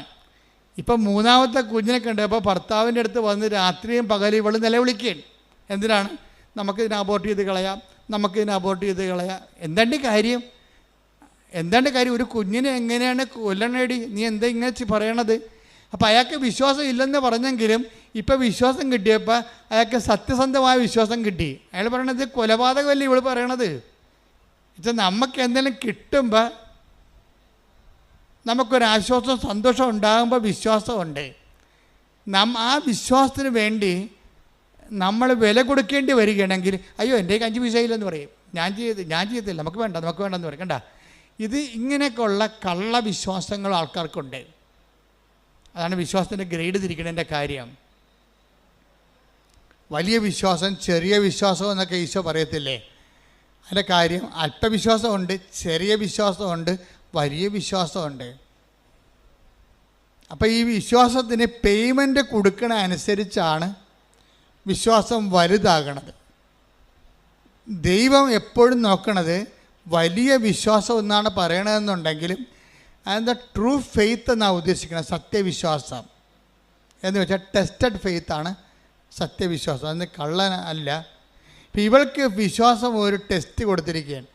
ഇവൾ എന്തുകൊണ്ടാണ് രാത്രിയും പകലും ഉറക്കവുമില്ല, ഊണുമില്ല, ഇവൾക്ക് ഡിപ്രഷനായി. പ്രഗ്നൻ്റുമാണ്, ഇവൾ ഡിപ്രഷനുമാണ്. ഇവളെ കൊണ്ട് സൈക്കാട്രി കാണിക്കേണ്ടി വന്ന അവസാനം. ഭർത്താവിനാണെങ്കിൽ കുഞ്ഞിനെ കൊല്ലാൻ താല്പര്യമില്ല, ഇവളാണെങ്കിൽ കുഞ്ഞിനെ കൊന്നേ മതിയാകത്തുള്ളൂ. എന്നാടി കാര്യം എന്ന് പറയുമ്പം ആൾക്കാരൊക്കെ കളിയാക്കണം എന്നാണ് കാര്യം. കണ്ട നോക്കിയേ. അപ്പോൾ ദൈവം അവിടെ ഇല്ല. ഇപ്പം ആരാ വന്നിരിക്കുന്നത് ദൈവമായിട്ട്? ആൾക്കാർ വന്നിരിക്കുകയാണ്. ഈ സായിപ്പിനെ കാണുമ്പോൾ കവാത്ത് മറക്കുകയും ചെയ്യുന്ന പരിപാടി നമ്മുടെ കയ്യിലുണ്ടെന്ന് ഈശോയ്ക്ക് അറിയാം. അതുകൊണ്ട് ടെസ്റ്റ് ചെയ്യണ പലപ്പോഴും ഒരു സൊസൈറ്റീനെ വെച്ചുകൊണ്ടാണ് ടെസ്റ്റ് ചെയ്യത്തുള്ളത്. രഹസ്യമായിട്ടുള്ള പരിപാടിയൊന്നുമില്ല. രഹസ്യത്തിൽ അനുഗ്രഹം അടിച്ചു മാറ്റിയിട്ട് സാക്ഷ്യം പറയാൻ പോകാമെന്ന് പറഞ്ഞിരിക്കല് പോതില്ല. ഓന്തോടിയ വെയിൽ വരെ, ചെമ്മീൻ ചാടിയ ചട്ടി വരെ നീ തിരിച്ചു വരേണ്ടി വരും. ദൈവത്തിനെ പറ്റിച്ചിട്ട് അനുഗ്രഹം അടിച്ചു മാറ്റിയിട്ട് ആരോടും അറിയാതെ തൻ്റെ കേമത്വമാണെന്ന് പറഞ്ഞുകൊണ്ടിരുന്ന എൻ്റെ പൊന്നു മകനെ മകളെ, ഇവിടെ തന്നെ നീ വരേണ്ടി വരും. വന്നു കഴിഞ്ഞാൽ ഒറ്റ നടക്കി സംഭവം പോകത്തില്ല. എന്താ കാര്യം? നീ ഫ്രോഡാണെന്ന് ദൈവത്തിന് ആദ്യമേ മനസ്സിലായതാണ്. ഒരിക്കൽ നമ്മളോർക്കുക, നിങ്ങൾക്ക് ഭർത്താവിനെ പറ്റിക്കാം, നാട്ടുകാരെ പറ്റിക്കാം, അയൽവാസികളെ പറ്റിക്കാം. ദൈവത്തിനെ പറ്റിച്ചാൽ ആ പാട് അവിടെ കിടക്കും. ഈ ഗർഭിണികളൊക്കെ 9-ാം മാസം 6-ാം മാസം ആകുമ്പോഴൊക്കെ മൂത്ത പിള്ളേരുണ്ടെങ്കിൽ അമ്മൂമ്മ പറയത്തില്ലേ, എടി കുഞ്ഞ് അമ്മയുടെ ചെല്ലല്ലോ, എന്താ ഈ കൊച്ചിന് അകം കൊണ്ട് വയറായിട്ട് വല്ല മാന്തിയിട്ടുണ്ടെങ്കിൽ ആ ഗർഭിണിയുടെ വയറിൻ്റെ കൊച്ചു മാന്തി നഖത്തിൻ്റെ പാട് അങ്ങനെ തന്നെ മരണം വരെ കിടക്കും. എന്താണ്? ശരീരം ലൂസ് ചെയ്തിരിക്കണല്ലേ. ശരീരം ഇളമക്കൊണ്ടിരിക്കുന്ന സമയത്ത് നമ്മളൊരു പാടിട്ടാൽ മതി, അവിടെ കിടക്കും അത്. അതുപോലെ തന്നെ ദൈവത്തിനായിട്ടൊരു പണി കൊടുത്താൽ ആ പാടങ്ങനെ കിടക്കും. ഞാൻ ഇസ്രയേലിൽ ചെന്നപ്പോഴേ, കഴിഞ്ഞ ദിവസം നമ്മൾ ഇസ്രയേലിൻ്റെ ഇത്രയും യുദ്ധം ഉണ്ടെങ്കിലും കർത്താവ് നമ്മളവിടെ ധ്യാനിപ്പിക്കാൻ വിളിച്ചായിരുന്നു. ഞാനിപ്പോൾ കഴിഞ്ഞ ആഴ്ച ഈ സമയത്ത് ജെറുസലേമിൽ ധ്യാനിപ്പിച്ചുകൊണ്ടിരിക്കുകയാണ്. അപ്പം ജെറുസലേമിൽ ഞാൻ ചെല്ലുമ്പോൾ തന്നെ മലയാളികൾ എത്രയോ 100 കണക്കിന് മലയാളികളാണ് വരുന്നത്. അപ്പം ഞാൻ അവരെല്ലാവരോടും ധ്യാനത്തിൻ്റെ സമയത്ത് പറഞ്ഞു, അതായത് നമ്മൾക്ക് സമയത്ത് ഇപ്പം നിങ്ങൾ തന്നെ ഇവിടെ ഇസ്രയേലിലുള്ളവർ നിങ്ങളിപ്പോൾ പെട്ടെന്ന് ചിന്തിക്കുകയാണ്, ഇവിടെ എനിക്ക് ഭർത്താവിനെ കൊണ്ടുവരാൻ പറ്റത്തില്ലല്ലോ, മക്കളുമായിട്ട് വന്ന് കുടുംബമായിട്ട് ജീവിക്കാൻ പറ്റത്തില്ലല്ലോ, ന്യൂസിലൻഡിൽ പോയാൽ പറ്റുമല്ലോ എന്ന് പറഞ്ഞ് നിങ്ങൾ കെട്ടിയെടുത്ത് ന്യൂസിലൻഡിലേക്ക് പോകാം. അപ്പം അങ്ങനെ ന്യൂസിലൻഡിലേക്ക് പോകാൻ കൊണ്ട് കൈപൊക്കാൻ പറഞ്ഞപ്പോൾ കുറേ എണ്ണം കൈപൊക്കി. ഞാൻ പറഞ്ഞു, രണ്ടാമതൊന്നും ചിന്തിക്കണേ, ഇവിടുന്ന് ചാടറാകുമ്പോൾ ഒന്ന് ചിന്തിക്കണം. എന്താ കാര്യം എന്ന് വെച്ച് കഴിഞ്ഞാൽ എല്ലായിടത്തും എല്ലാ നിയമങ്ങളും എപ്പോഴും മാറിക്കൊണ്ടിരിക്കും. അതെനിക്ക് ജെറുസലേമിൽ ചെന്നപ്പോൾ കർത്താവ് എനിക്കൊരു ഐഡിയ തന്ന്, നിയമം ഇങ്ങനെ ചാടാൻ കുറച്ച് നിപ്പുണ്ട്, നിയമങ്ങൾ മാറിയാൽ അവിടെയും ഇല്ല ഇവിടെയും ഇല്ലാത്ത രീതി വരും. അതുകൊണ്ട് ഇപ്പം ഞാൻ പറഞ്ഞ് കൈവൊക്കെ അണ്ണന്മാരെല്ലാം പ്രാർത്ഥിക്കുക, കുറച്ച് പ്രാർത്ഥിച്ചിട്ട്. അപ്പോൾ എൻ്റെ കൂടെ ഒരു 10 ആ സമയത്ത് പള്ളിയല്ലായിരുന്നു, പൊതുവെ സാക്രിസ്റ്റി കുറച്ച് പേരെ ഉണ്ടായുള്ളൂ. ആ സമയത്ത് എൻ്റെ മനസ്സിൽ സംഭവം വന്നത് കാര്യം. അപ്പോഴേ ഇതോടുകൂടി ആൾക്കാർക്കൊരു വെളിവായി. എന്താ കാര്യം വെച്ച് കഴിഞ്ഞാൽ ഇങ്ങനെ ചിന്തിച്ച്, അതായത് ഒരു തെറ്റായ തീരുമാനം ഉണ്ടായാൽ മതി, പ്രൊട്ടക്ഷൻ ഇല്ലെങ്കിൽ പണി കിട്ടും. എന്ന് വെച്ച് കഴിഞ്ഞാൽ നിങ്ങളെപ്പോഴെങ്കിലും ദൈവത്തിന് കൊടുക്കേണ്ട മഹത്വം ദൈവത്തിന് കൊടുക്കാതെ സ്വന്തം ഗമയാണെന്ന് വിചാരിക്കുകയോ അല്ലെങ്കിൽ നിങ്ങളുടെ ബന്ധുക്കൾക്കോ പണത്തിനോ പാർട്ടിക്കോ പറമ്പിനോ പൊന്നിനോ ദൈവത്തിന് പകരം വെച്ചിട്ടുണ്ടെങ്കിൽ ഈ പാടിങ്ങനെ കിടക്കും. ഒറ്റടക്ക് പോകത്തില്ല ഈ സംഭവം. ഇത് എക്സിറ്റ് അടിച്ച് പോയിട്ടുണ്ടെങ്കിൽ ഏത് രാജ്യത്ത് പോലും നിങ്ങൾ എക്സിറ്റ് ആകും കമ്പ്യൂട്ടർ നോക്കുമ്പോൾ. അതുപോലെ നിങ്ങൾ ഒരിക്കൽ ദൈവത്തിന് പണി കൊടുത്തിട്ടുള്ളതാണ്. നിങ്ങളിപ്പോൾ അയ്യോ ഞാൻ സാക്ഷ്യം പറയത്തൊന്നുമില്ല, ഞാൻ ആൾക്കാർ കേൾക്കത്തില്ല, നാത്തൂരുണ്ടാകും, ഇവിടെ അയൽവാസികളുണ്ടാകും, അവർ നാട്ടിൽ പോയി എന്ത് പറയും എന്നെക്കുറിച്ച്, അപ്പം എനിക്ക് ഇങ്ങനെ പ്രശ്നം ഉണ്ടായെന്ന് അറിയത്തില്ലേ. അപ്പോൾ പ്രശ്നം ഉണ്ടായെന്ന് ആൾക്കാർ അറിയുകയും ചെയ്യരുത് എന്ന സൂത്രത്തിൽ അനുഗ്രഹം അടിച്ച് മാറ്റുകയും ചെയ്യണം എന്നാ പറഞ്ഞിരിക്കുന്ന സൂത്രക്കാരികളുണ്ട്. നിങ്ങളോടാണ് ഞാൻ പറയണത്. നിങ്ങൾ ഓടണത് വെയിൽ വരെയേ ഉള്ളൂ, ഓന്തുപോലെ തിരിച്ചു വരും സാധനം. എന്താ കാര്യം? തിരിച്ച് വരുമ്പോൾ ആദ്യം ഉണ്ടായിരുന്ന മോന്തം ഉണ്ടാകത്തില്ല, കുറച്ച് അയലൊക്കെ നൂലിൻ്റെ പെസ ഉണ്ടെന്ന് പറയും ഞങ്ങളുടെ നാട്ടിലൊക്കെ. എന്താ പറ്റുന്നത് വെച്ച് കഴിഞ്ഞാൽ ഇയാൾ ഇനി 2ാമത്തെ ടെസ്റ്റ്, ഡബിൾ ടെസ്റ്റ് വരും. നീ ഫേക്കാണെന്ന് മനസ്സിലാക്കിയ സ്ഥിതിക്ക് പിന്നെ 2 ടെസ്റ്റ് ആവും. ആൾക്കാർക്ക് എന്നാ പ്രശ്നം എന്നറിയാവോ? ആൾക്കാർ ഭയങ്കരമായിട്ട് ഉടമ്പടിയൊക്കെ എടുത്ത് കസറിക്കൊണ്ട് പ്രാർത്ഥിക്കും, എന്നാലും ഉള്ളിൽ വിശ്വസിക്കും. ഇതൊക്കെ എല്ലാവരും ഒക്കെ കുറച്ച് കഴിയുമ്പോൾ പറയേ, ഉടമ്പടി എടുത്തില്ലെങ്കിൽ എനിക്ക് കൊച്ചിനെ കിട്ടുമായിരുന്നു. ഇതൊക്കെ ദൈവത്തിന് അറിയാവേ. നീ മനസ്സിൽ വിചാരിക്കണത് തന്നെ. Take the bed up. 139 സങ്കീർത്തനം 1 മുതലുള്ള തിരുവചനങ്ങൾ. കർത്താവെ അവിടുന്ന് എന്നെ പരിശോധിച്ചറിഞ്ഞിരിക്കുന്നു. പണിയായി. എങ്ങനെയുണ്ട് ഏറ്റു പറഞ്ഞേ? കർത്താവേ അവിടുന്ന് എന്നെ പരിശോധിച്ച് അറിഞ്ഞിരിക്കുന്നു. ഞാൻ ഇരിക്കുന്നതും എഴുന്നേൽക്കുന്നതും അവിടുന്ന് അറിയുന്നു. എന്റെ വിചാരങ്ങൾ അവിടുന്ന് അകലെ നിന്ന് മനസ്സിലാക്കുന്നു. ക്യാമറ വെച്ചിരിക്കുകയാണ് ഇവിടെ, കണ്ടതില്ലേ? ക്യാമറ ഇപ്പോഴല്ല മനുഷ്യൻ കണ്ടുപിടിച്ചത്. ദൈവത്തിന് പണ്ടേ സംഭവമുണ്ട്. ഞാൻ നിന്റെ മൂമെൻറ്റ്സുകൾ അകലെ നിന്ന് വീക്ഷിച്ചുകൊണ്ടിരിക്കുകയാണെന്ന് പറഞ്ഞത്. അപ്പോൾ എന്ന് വെച്ച് കഴിഞ്ഞാൽ എൻ്റെ അർത്ഥം എന്ന് വെച്ച് കഴിഞ്ഞാൽ, നിങ്ങളെ പല ആൾക്കാരും ദൈവത്തെ വിശ്വസിക്കുന്നുണ്ടെങ്കിലും കുറച്ച് കഴിയുമ്പോൾ, നിങ്ങൾ ഒരു 5-6 മാസം കഴിയുമ്പോൾ നിങ്ങൾ സാക്ഷ്യം പറഞ്ഞാൽ പോലും നിങ്ങൾ പറയും, അതിപ്പോൾ അത് മറ്റു തരത്തിൽ നടക്കുമായിരുന്നു. ഇപ്പോൾ ഞാൻ ഉടമ്പടി എടുത്തില്ലെങ്കിൽ ചിട്ടി വീഴുമായിരുന്നു, ഞാൻ ഉടമ്പടി എടുത്തില്ലെങ്കിലും ആ സ്ഥലം വിറ്റു പോകുമായിരുന്നു. എൻ്റെ പൊന്നു മകനെ ഇങ്ങനെ എങ്ങാനും വിചാരിച്ചാൽ അതിൻ്റെ അർത്ഥം എന്താണ്? നീ ഇത്രയും നാളെ കാട്ടിക്കൂട്ടിയതും എല്ലാം അണ്ടർ എസ്റ്റിമേറ്റ് ആയി സാധനം. ഇനി ഏത് കാലത്ത് നിനക്ക് ദൈവത്തിൻ്റെ അടുത്ത് വരാൻ പറ്റും? പല സമയത്ത് നീ ഞെളിഞ്ഞു നിന്ന് കർത്താവിൻ്റെ മുമ്പിൽ പറഞ്ഞതാണ്, ദൈവമാണ് എന്നെ സഹായിച്ചതെന്ന്. ഇതിൽ ആ പ്രാർത്ഥനയുടെ കെട്ട് വിട്ടപ്പോൾ നീ തനി നിറം കാണിക്കും. അതിപ്പോൾ അല്ലെങ്കിൽ ഞാൻ ജയിക്കുമായിരുന്നു, ഞാൻ കുറേ കഷ്ടപ്പെട്ടതല്ലേ. അതായത് ഒരിക്കലും നിങ്ങൾക്ക് പറ്റിക്കുന്ന അബദ്ധം എന്തറിയാവോ? സാക്ഷ്യം പറയുന്നവന് 10 മാർക്ക്. ഇനി ഈ സാക്ഷ്യം പ്രതിസാക്ഷ്യമാകും, കൗണ്ടർ വിറ്റ്നസിങ്ങും ആകും, അതിന് 20 മാർക്ക് നെഗറ്റീവാണ്. എന്താ കാര്യം? നിങ്ങളിപ്പോൾ മകള് ജയിച്ചു, IELTS ജയിച്ചു, അല്ലെങ്കിൽ അവൾ റാങ്ക്, അവൾക്ക് MBBS അഡ്മിഷനുള്ള റാങ്ക് ലിസ്റ്റിൽ കയറി. ഇപ്പം നിങ്ങൾ പറയും, ഞങ്ങൾ ഉടമ്പടി എടുത്തു, പത്രം കൊടുത്തു, പിന്നെ അവിടെ കൊണ്ട് ഉപ്പിട്ട് പ്രാർത്ഥിച്ചു, ദൈവം ഞങ്ങളെ സഹായിച്ചു എന്ന് പറയും. ഇപ്പം പറയും. ഒരു കൊല്ലം കഴിയുമ്പോൾ ഈ തള്ള തന്നെ നാക്കുകൊണ്ട് പറയും, അല്ലെങ്കിൽ ഞാൻ കുഞ്ഞുനാൾ മുതലേ അവളുടെ കൂടെ ഇരുന്ന് പഠിപ്പിച്ചതാണ് അവളെ. ഞങ്ങളൊരു കാറ്റക്കിസത്തിന് പോലും വിടാതെ തന്നെ പഠിപ്പിച്ചിരിക്കണത്. അത് നമുക്കറിയാം. അതൊക്കെ തന്നെ അപ്പം തന്നെ കൗണ്ടായിപ്പോയി. പിന്നെ ഈ സാധനം ഇനി നാളെ പോയി ദൈവത്തിനെ മറന്ന് അമ്മയും മകളെ പഠിപ്പിച്ചിരിക്കണ കാരണം ഇവൾ ആരെങ്കിലും വിശ്വാസം നടക്കാത്തവനെ ലൈനടിച്ചിട്ട് അവസാനം വിശുദ്ധിയില്ലാത്ത വിശ്വാസമില്ലാത്ത കുഞ്ഞിനെ പ്രസവിക്കും. അതെന്താ? ഈ അമ്മ വരുത്തി വെച്ചിരിക്കുന്ന സംഭവമാണിതെല്ലാം. ദൈവത്തെ മറന്ന് മക്കളെ കാറ്റക്കിസത്തിന് പോലും വിടാതെ 1ാം സ്ഥാനം പഠനത്തിന് കൊടുത്ത് ഉണ്ടാക്കലാണ് കാണിച്ചിരിക്കണത്.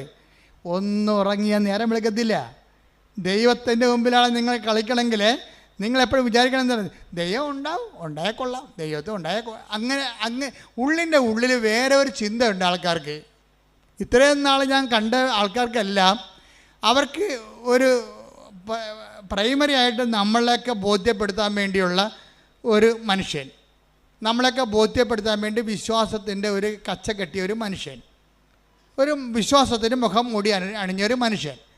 യഥാർത്ഥ അത് ഈ മുഖം മൂടിയുള്ള കാരണം ദൈവം ഇവനിട്ട് പണിയോ എന്നുള്ള കാര്യത്തിൽ ഒരു ഡൗട്ടും ഇല്ല. വിശ്വാസത്തിൽ മുഖം മൂടി വെച്ചാൽ ഇന്നല്ലെങ്കിൽ നാളെ 10 കൊല്ലം കഴിഞ്ഞാൽ എൻ്റെ കുമ്പാരി നിന്നെ പണിതിരിക്കും. എന്താ കാര്യം എന്നറിയാമോ? ഞങ്ങളുടെ നാട്ടിലെ ഭാഷയാണ് ഈ കുമ്പാരി എന്നൊക്കെ ഉള്ളത്. തലതൊട്ടപ്പനാണ് ഈ കുമ്പാരി എന്ന് വിളിക്കുന്നത്.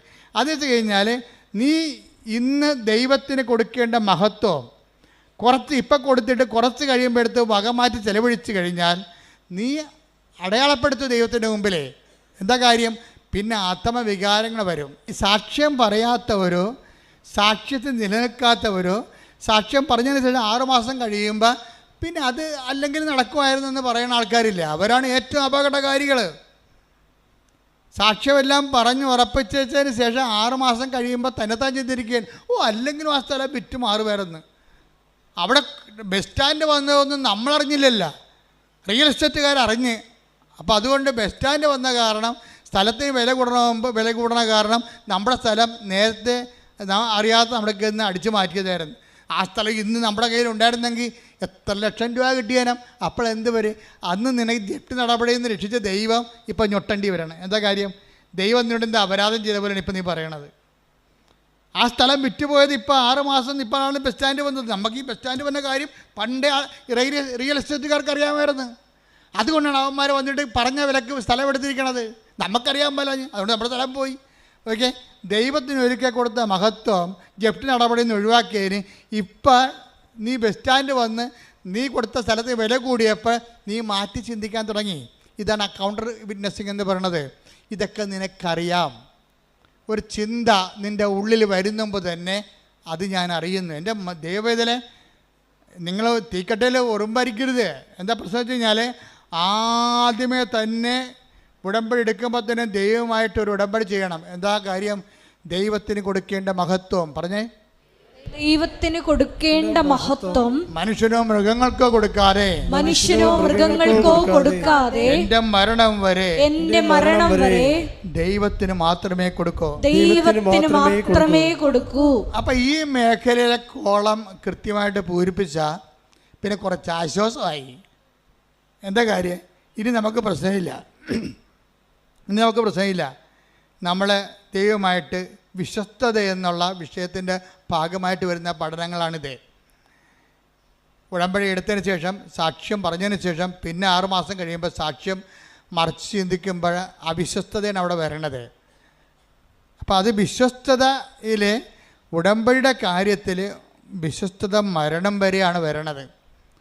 അപ്പം അങ്ങനെ വരുമ്പോൾ എന്താ വെച്ച് കഴിഞ്ഞാൽ ദൈവം ഒരാളെ വിശ്വസിച്ച് പോയാൽ അയാളുടെ ക്വാളിറ്റി ആയിരിക്കും അത്. അല്ല ഓരോ അണ്ണന്മാർ വന്ന് അങ്ങോട്ട് ഉന്തുമ്പോൾ അങ്ങോട്ട് പോകും, ഇങ്ങോട്ട് ഉന്തുമ്പോൾ ഇങ്ങോട്ട് വരും, അങ്ങനെ എടുക്കത്തില്ല. അവിടെ ക്വാളിറ്റിയാണ്. അതിപ്പോൾ ഞാൻ അങ്ങനെ ചെയ്തു പോയി, അയാളപ്പം അങ്ങനോട് പറഞ്ഞപ്പോൾ എനിക്ക് അതാണ് സത്യമെന്ന് വിചാരിച്ച് ഞാൻ ഈ ദൈവത്തിനെതിരെ സംസാരിക്കുന്നതിന് വെച്ച് പൊറപ്പിക്കത്തില്ല. നിങ്ങൾ എന്നെക്കുറിച്ച് എന്ത് ചുക്ക് സംസാരിച്ചാൽ എനിക്ക് പ്രശ്നമില്ല. ഞാൻ നിങ്ങൾ മരിച്ചു പോയിട്ട് മണ്ണടിക്കുന്ന ആൾക്കാരാണ്. നിങ്ങൾ എന്നെ അംഗീകരിച്ചുകൊണ്ട് എനിക്ക് എന്നാ കിട്ടാനാണ്? ഒന്നും കിട്ടാനില്ല. പക്ഷേ ഞാൻ കർത്താവിൻ്റെ വചനമാണ് നിങ്ങൾ പറഞ്ഞിട്ടുണ്ടെങ്കിലല്ല ദൈവത്തിൻ്റെ ദിവസം എനിക്കൊരു ഓർമ്മ കിട്ടും. എനിക്കത് മതി. അതുകൊണ്ടാണ് ഞാൻ ഇങ്ങനെ മോശമായിട്ട് സംസാരിക്കണത്. ജനങ്ങളെ വിശുദ്ധീകരിക്കാനും ശക്തീകരിക്കാനും മരണം വരെ ദൈവത്തിൻ്റെ തിരുസന്നിധി കർത്താവിൻ്റെ വിശുദ്ധമായ രക്തത്തെ വീണ്ടെടുക്കപ്പെട്ട ദൈവത്തിൻ്റെ അവകാശമായി നിങ്ങളെ സംരക്ഷിക്കാനുള്ള ബാധ്യതയ്ക്കാണ് ഈ പട്ടം മേടിച്ചിരിക്കുന്നത്. ഞാൻ എന്തെങ്കിലും നിങ്ങൾ പറയണമെന്ന് വെച്ച് കഴിഞ്ഞാൽ ഞാൻ നിങ്ങൾ നിശ്ചയിക്കല് ചെയ്യണത്. നിങ്ങൾക്ക് ഉപ്പായിക്കൊണ്ട് നിങ്ങൾ കേടുവരാൻ സൂക്ഷിക്കപ്പെടണമെന്നുണ്ട്. എവിടെ വരെയാണ്? നിത്യതയിൽ ദൈവത്തെ കണ്ടെത്തുന്നവരെ. വാട്ട് സ്പിരിറ്റ് ലീഡ്സ് യു എന്ന് കർത്താവ് ചോദിച്ചത് എന്തുകൊണ്ടാണ്? എന്തരൂപിയാണ് നിങ്ങൾ നയിക്കണതെന്ന് കർത്താവ് എപ്പോഴും ഇൻസ്പെക്ട് ചെയ്യുന്ന ഒരു ചോദ്യമാണത്. നിങ്ങൾ നയിക്കണ അരൂപി എന്താണെന്ന്. കളിയാക്കുന്നവർ നയിക്കണ അരൂപി എന്താണ്? കളിയാക്കി കേട്ടപ്പോൾ കുഞ്ഞിനെ അബോർഷൻ ചെയ്യാൻ പോകുന്ന ഇവളെ നയിക്കണ അരൂപി എന്താണ്? ദുഷ്ടാരൂപിയാണ് അല്ലെങ്കിൽ ലോകാരൂപിയാണ്. ലോകാരൂപിയിലെ ദുഷ്ടാരൂപിയിലെ ഉടമ്പടി വർക്ക് ചെയ്യത്തില്ല. എന്താ കാര്യം? ഈ ആത്മാവിനെ സ്വീകരിക്കാൻ take the word of God 14:17 ശ്രദ്ധിക്കട്ടെ. ഹല്ലേലൂയ ഹല്ലേലൂയ ഹല്ലേലൂയ ഹല്ലേലൂയ യേശുവേ നന്ദി. ഹല്ലേലൂയ ഹല്ലേലൂയ ഹല്ലേലൂയ. യോഹന്നാൻ 14:17 ഈ സത്യാത്മാവിനെ സ്വീകരിക്കാൻ ലോകത്തിന് സാധിക്കുകയില്ല. ഞൊട്ടി കേട്ടല്ല സംഭവം. എന്താ സംഭവം ഇരിക്കണം? ഒന്ന് പറഞ്ഞേ. ഈ സത്യാത്മാവിനെ സ്വീകരിക്കാൻ ലോകത്തിന് പറ്റത്തില്ല. ലോകത്തിന് പറ്റത്തില്ലെന്ന് പറഞ്ഞാൽ എന്താണ്? അമേരിക്കയ്ക്കും ആഫ്രിക്കയ്ക്കും പറ്റത്തില്ല. ലോകാരൂപിയാൽ നയിക്കപ്പെടുന്നവർക്ക് കർത്താവിൻ്റെ പരിശുദ്ധാത്മാവ് സ്വീകരിക്കാൻ പറ്റത്തില്ല. പരിശുദ്ധാത്മാവ് ഉണ്ടെങ്കിൽ അത് സാക്ഷ്യത്തിൻ്റെ ആത്മാവാണ്.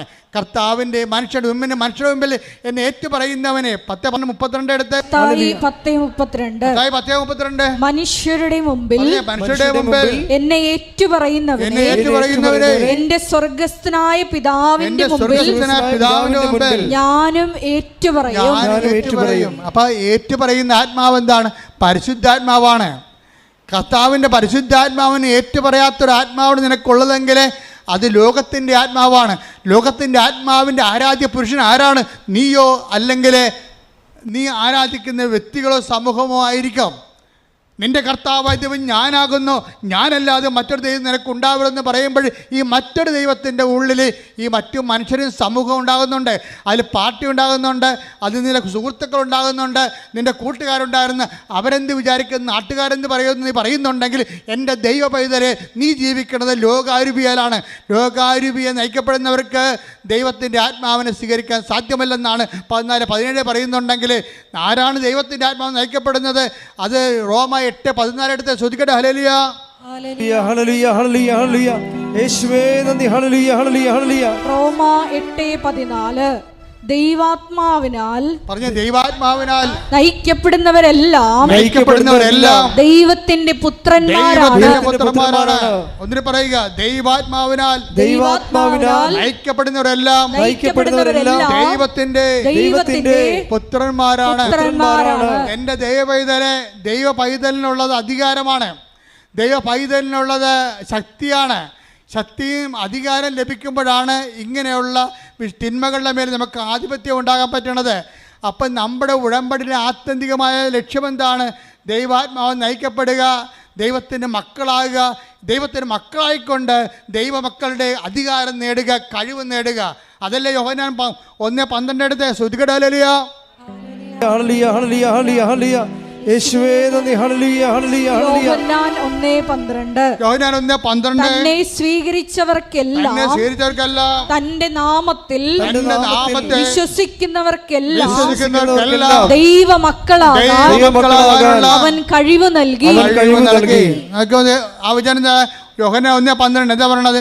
തന്നെ സ്വീകരിച്ചവർക്കെല്ലാം, പറഞ്ഞേ, തന്നെ സ്വീകരിച്ചവർക്കെല്ലാം തന്റെ നാമത്തില് വിശ്വസിക്കുന്നവർക്കെല്ലാം തന്റെ നാമത്തില് വിശ്വസിക്കുന്നവർക്കെല്ലാം തന്റെ നാമത്തില് വിശ്വസിക്കുന്നവർക്കെല്ലാം ദൈവമക്കളാകാനുള്ള കഴിവ് നൽകി. കൈയടിക്കട്ടെ, ശ്രുതിക്കട്ടെ. ഹല്ലേലൂയ ഹല്ലേലൂയ ഹല്ലേലൂയ ഹല്ലേലൂയ. യേശുവേ നന്ദി. ഹല്ലേലൂയ ഹല്ലേലൂയ ഹല്ലേലൂയ ഹല്ലേലൂയ ഹല്ലേലൂയ ഹല്ലേലൂയ ഹല്ലേലൂയ.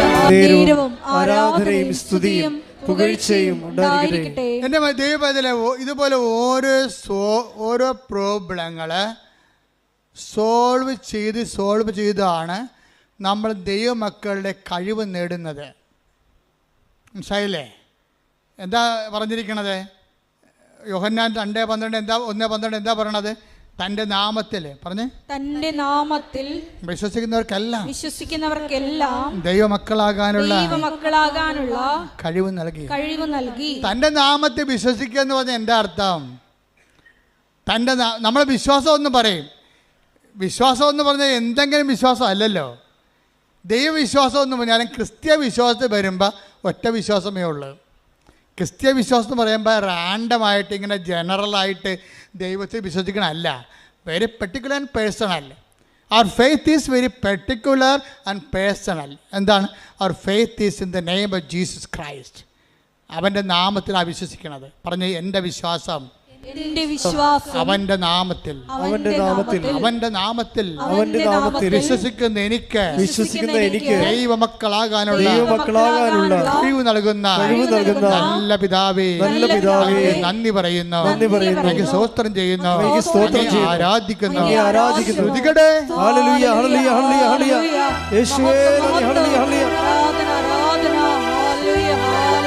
എൻ്റെ ദൈവം ഈ വിഷയത്തിലെ ഒരു ക്ലാരിറ്റി ഉണ്ടാക്കണം നല്ലതാണ്. കൃപാസനം ധ്യാനത്തിൻ്റെ ഒരു പ്രത്യേകത അറിയാം. അത് ലളിതമായിരിക്കും, വ്യക്തമായിരിക്കും വിഷയം. നിങ്ങളോട് എന്താ പറഞ്ഞത്? വിശ്വാസം നിങ്ങൾ ക്ലാരിഫൈ ചെയ്യണം. Clarifying the faith. എന്താ സംഭവം? നമ്മുടെ വിശ്വാസം എവിടെയാണ്? അവൻ്റെ നാമത്തിലാണ്. ആരുടെ നാമത്തിലാണ്? യേശുവിൻ്റെ നാമത്തിലാണ് വിശ്വസിക്കണം. ഈ യേശുവിൻ്റെ നാമത്തിലുള്ള വിശ്വാസം എന്തുകൊണ്ടാണ് നമ്മൾ അവൻ്റെ നാമത്തിൽ വിശ്വസിക്കണം? എന്താ കാര്യം? അവൻ്റെ നാമത്തിൽ, വേറെ എന്തെങ്കിലും നാമത്തിൽ വിശ്വസിക്കാൻ പാടില്ലേ? എല്ലാ മതങ്ങളും ഓരോ വഴികളാണെന്നല്ലേ പറയണത്. വേറെ ഏതെങ്കിലും നാമത്തിൽ വിശ്വസിക്കാൻ പാടില്ലേ? പറ്റത്തില്ല. എന്താ കാര്യം? അവൻ മാത്രമാണ് നിൻ്റെ പാപത്തിന് പരിഹാരം ചെയ്തത്. അതാണ് വിഷയം. അവൻ്റെ നാമത്തിൽ അവൻ പ്രകൃത്യ ദൈവമായിരിക്കവേ, പറഞ്ഞേ, അവൻ പ്രകൃത്യ ദൈവമായിരിക്കവേ ദൈവത്തോടുള്ള സമാനത മുറുകെ പിടിക്കേണ്ട കാര്യമായി പരിഗണിക്കാതെ തന്നെ തന്നെ താഴ്ത്തി മരണത്തോളം കുരിശു മരണത്തോളം തന്നെ തന്നെ താഴ്ത്തി. അതിനാൽ ദൈവം അവനെ അത്യധികം ഉയർത്തി എല്ലാ നാമങ്ങളെക്കാൾ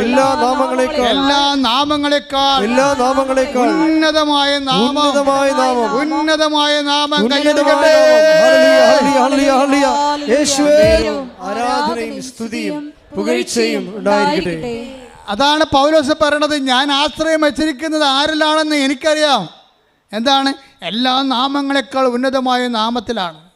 അതിനാൽ ദൈവം അവനെ അത്യധികം ഉയർത്തി എല്ലാ നാമങ്ങളെക്കാൾ ഉന്നതമായ നാമം അവിടത്തേക്ക് നൽകി. അതിനാൽ അവന്റെ നാമം കേൾക്കുന്ന മാത്രയിൽ take the bed of God സ്തുതിക്കട്ടെ. ഹല്ലേലൂയ ഹല്ലേലൂയ യേശുവേ നന്ദി. ഹല്ലേലൂയ ഹല്ലേലൂയ ഹല്ലേലൂയ ഹല്ലേലൂയ ഹല്ലേലൂയ ഹല്ലേലൂയ യേശുവേ സ്തുതി. ഹല്ലേലൂയ ഹല്ലേലൂയ ഹല്ലേലൂയ ഹല്ലേലൂയ. 2:9-10 ആകയാൽ ദൈവം അവനെ അത്യധികം ഉയർത്തി. പറഞ്ഞേ, ആകയാൽ ദൈവം അവനെ അത്യധികം ഉയർത്തി. ആകയാൽ ദൈവം അവനെ അത്യധികം ഉയർത്തി. എല്ലാ നാമങ്ങൾക്കും ഉപരിയായ നാമം നൽകുകയും ചെയ്തു. ഇത് യേശുവിന്റെ നാമത്തിനു മുമ്പിൽ സ്വർഗത്തിലും ഭൂമിയിലും പാതാളത്തിലുമുള്ള സകലരും മുട്ടുകൾ മടക്കുന്നതിനും യേശു ക്രിസ്തു കർത്താവാണെന്ന് പിതാവായ ദൈവത്തിന്റെ മഹത്വത്തിനായി എല്ലാ നാവുകളും ഏറ്റുപറയുന്നതിനും വേണ്ടിയാണ്. അപ്പൊ യേശു ക്രിസ്തു ആരാണെന്ന് പറഞ്ഞത്? കർത്താവ്. എങ്ങനെ കർത്താവ് ആകണത്? യേശു ക്രിസ്തു കർത്താവാണെന്ന് പിതാവായ ദൈവത്തിന്റെ മഹത്വത്തിനായി എല്ലാ നാവുകളും ഏറ്റുപറയുന്നതിനും വേണ്ടിയാണ്. അതായത് എല്ലാ നാവുകളും ഏറ്റു പറയണം. എന്താ പറയണം? യേശു ക്രിസ്തു കർത്താവാണെന്ന്. എന്തുകൊണ്ടാണ് ഇവൻ കർത്താവായത്? എല്ലാ നാമങ്ങളുടെയും ഉന്നതമായ നാമം. എല്ലാ നാമങ്ങളെന്ന് പറയുന്നത് എന്താണ്? ഇപ്പോൾ ജപ്തി എന്ന് പറഞ്ഞ ഒരു നാമമല്ലേ? ബാങ്ക് മാനേജർ നമ്മൾ പറയുന്ന ഒരു നാമമാണ് ജപ്തി. ക്യാൻസർ ഡോക്ടർ പറയുന്ന ഒരു നാമമാണ്. അങ്ങനെ ലോകത്ത് ജപ്തികളുണ്ട്. അതുപോലെ തന്നെ പലതരത്തിലുള്ള നാമങ്ങളുണ്ട്. സംശയം ഒരു നാമമാണ്, മദ്യപാനം ഒരു നാമമാണ്. ഇങ്ങനെ എല്ലാ നാമങ്ങളെക്കാൾ ഉന്നതമായ നാമം. ഈ ഉന്നതമായ നാമം കൊണ്ട് മനുഷ്യന് സങ്കടങ്ങളുണ്ടാക്കുന്ന, രോഗങ്ങളുണ്ടാക്കുന്ന, തകർച്ച ഉണ്ടാക്കുന്ന, അപമാനം ഉണ്ടാക്കുന്ന എല്ലാ നാമങ്ങളെയും അവൻ കുരിശിൽ ബന്ധിച്ചിരിക്കുന്നു. കൈയടിക്കട്ടെ, ശ്രദ്ധിക്കട്ടെ. അപ്പൊ നിങ്ങൾക്കൊരു സങ്കടം ഉണ്ടാകുമ്പോൾ, നിങ്ങൾക്ക് രോഗം ഉണ്ടാകുമ്പോൾ നിങ്ങൾ എന്താ പറയണത്? യേശുവേ, യേശുവേ, എൻ്റെ കർത്താവേ, എൻ്റെ ദൈവമേ. ഏറ്റവും ശക്തമായ ഒരു സുഹൃദൈവമാണ്. എന്താണ്? എൻ്റെ കർത്താവേ, യേശുവേ, എൻ്റെ ദൈവമേ. എൻ്റെ കർത്താവേ, യേശുവേ, എൻ്റെ ദൈവമേ എന്ന് വെച്ചതിൻ്റെ അർത്ഥം എന്താണ്? ഈ നാമത്തിൻ്റെ അപ്പുറത്ത് വേറെ ഒരു നാമവുമില്ലെന്ന് ഞാൻ പ്രഖ്യാപിക്കുന്നു. അനുഭവത്തിൽ ഈ അനുഭവങ്ങൾ തരണേ എന്തിനാ? നിങ്ങളെ ഉയർത്താൻ വേണ്ടിയാണ്, അല്ല താഴ്ത്താൻ വേണ്ടിയല്ല. ഈ അനുഭവങ്ങളുടെ മെക്കാനിസം പഠിക്കണം. ഓരോ അനുഭവങ്ങളും തരണേ എന്തിനാണ്? നിങ്ങളെ ഉയർത്താൻ വേണ്ടിയാണ്. പല ആൾക്കാരും അനുഭവം കൊണ്ട് താഴ്ന്നു പോവുകയാണ്. അതെന്താ കാര്യം? യേശു ക്രിസ്തുവിനെ സ്വീകരിച്ചില്ലെങ്കിൽ അനുഭവങ്ങൾ കൊണ്ട് താഴ്ന്നു പോകാൻ സാധ്യതയുണ്ട്. അനുഭവങ്ങൾ എന്താണ്? അനുഭവങ്ങളിലൂടെയാണ് അവൻ ഓരോരുത്തർക്കും ഓരോ കാലം നൽകുന്നു. Take the word of God.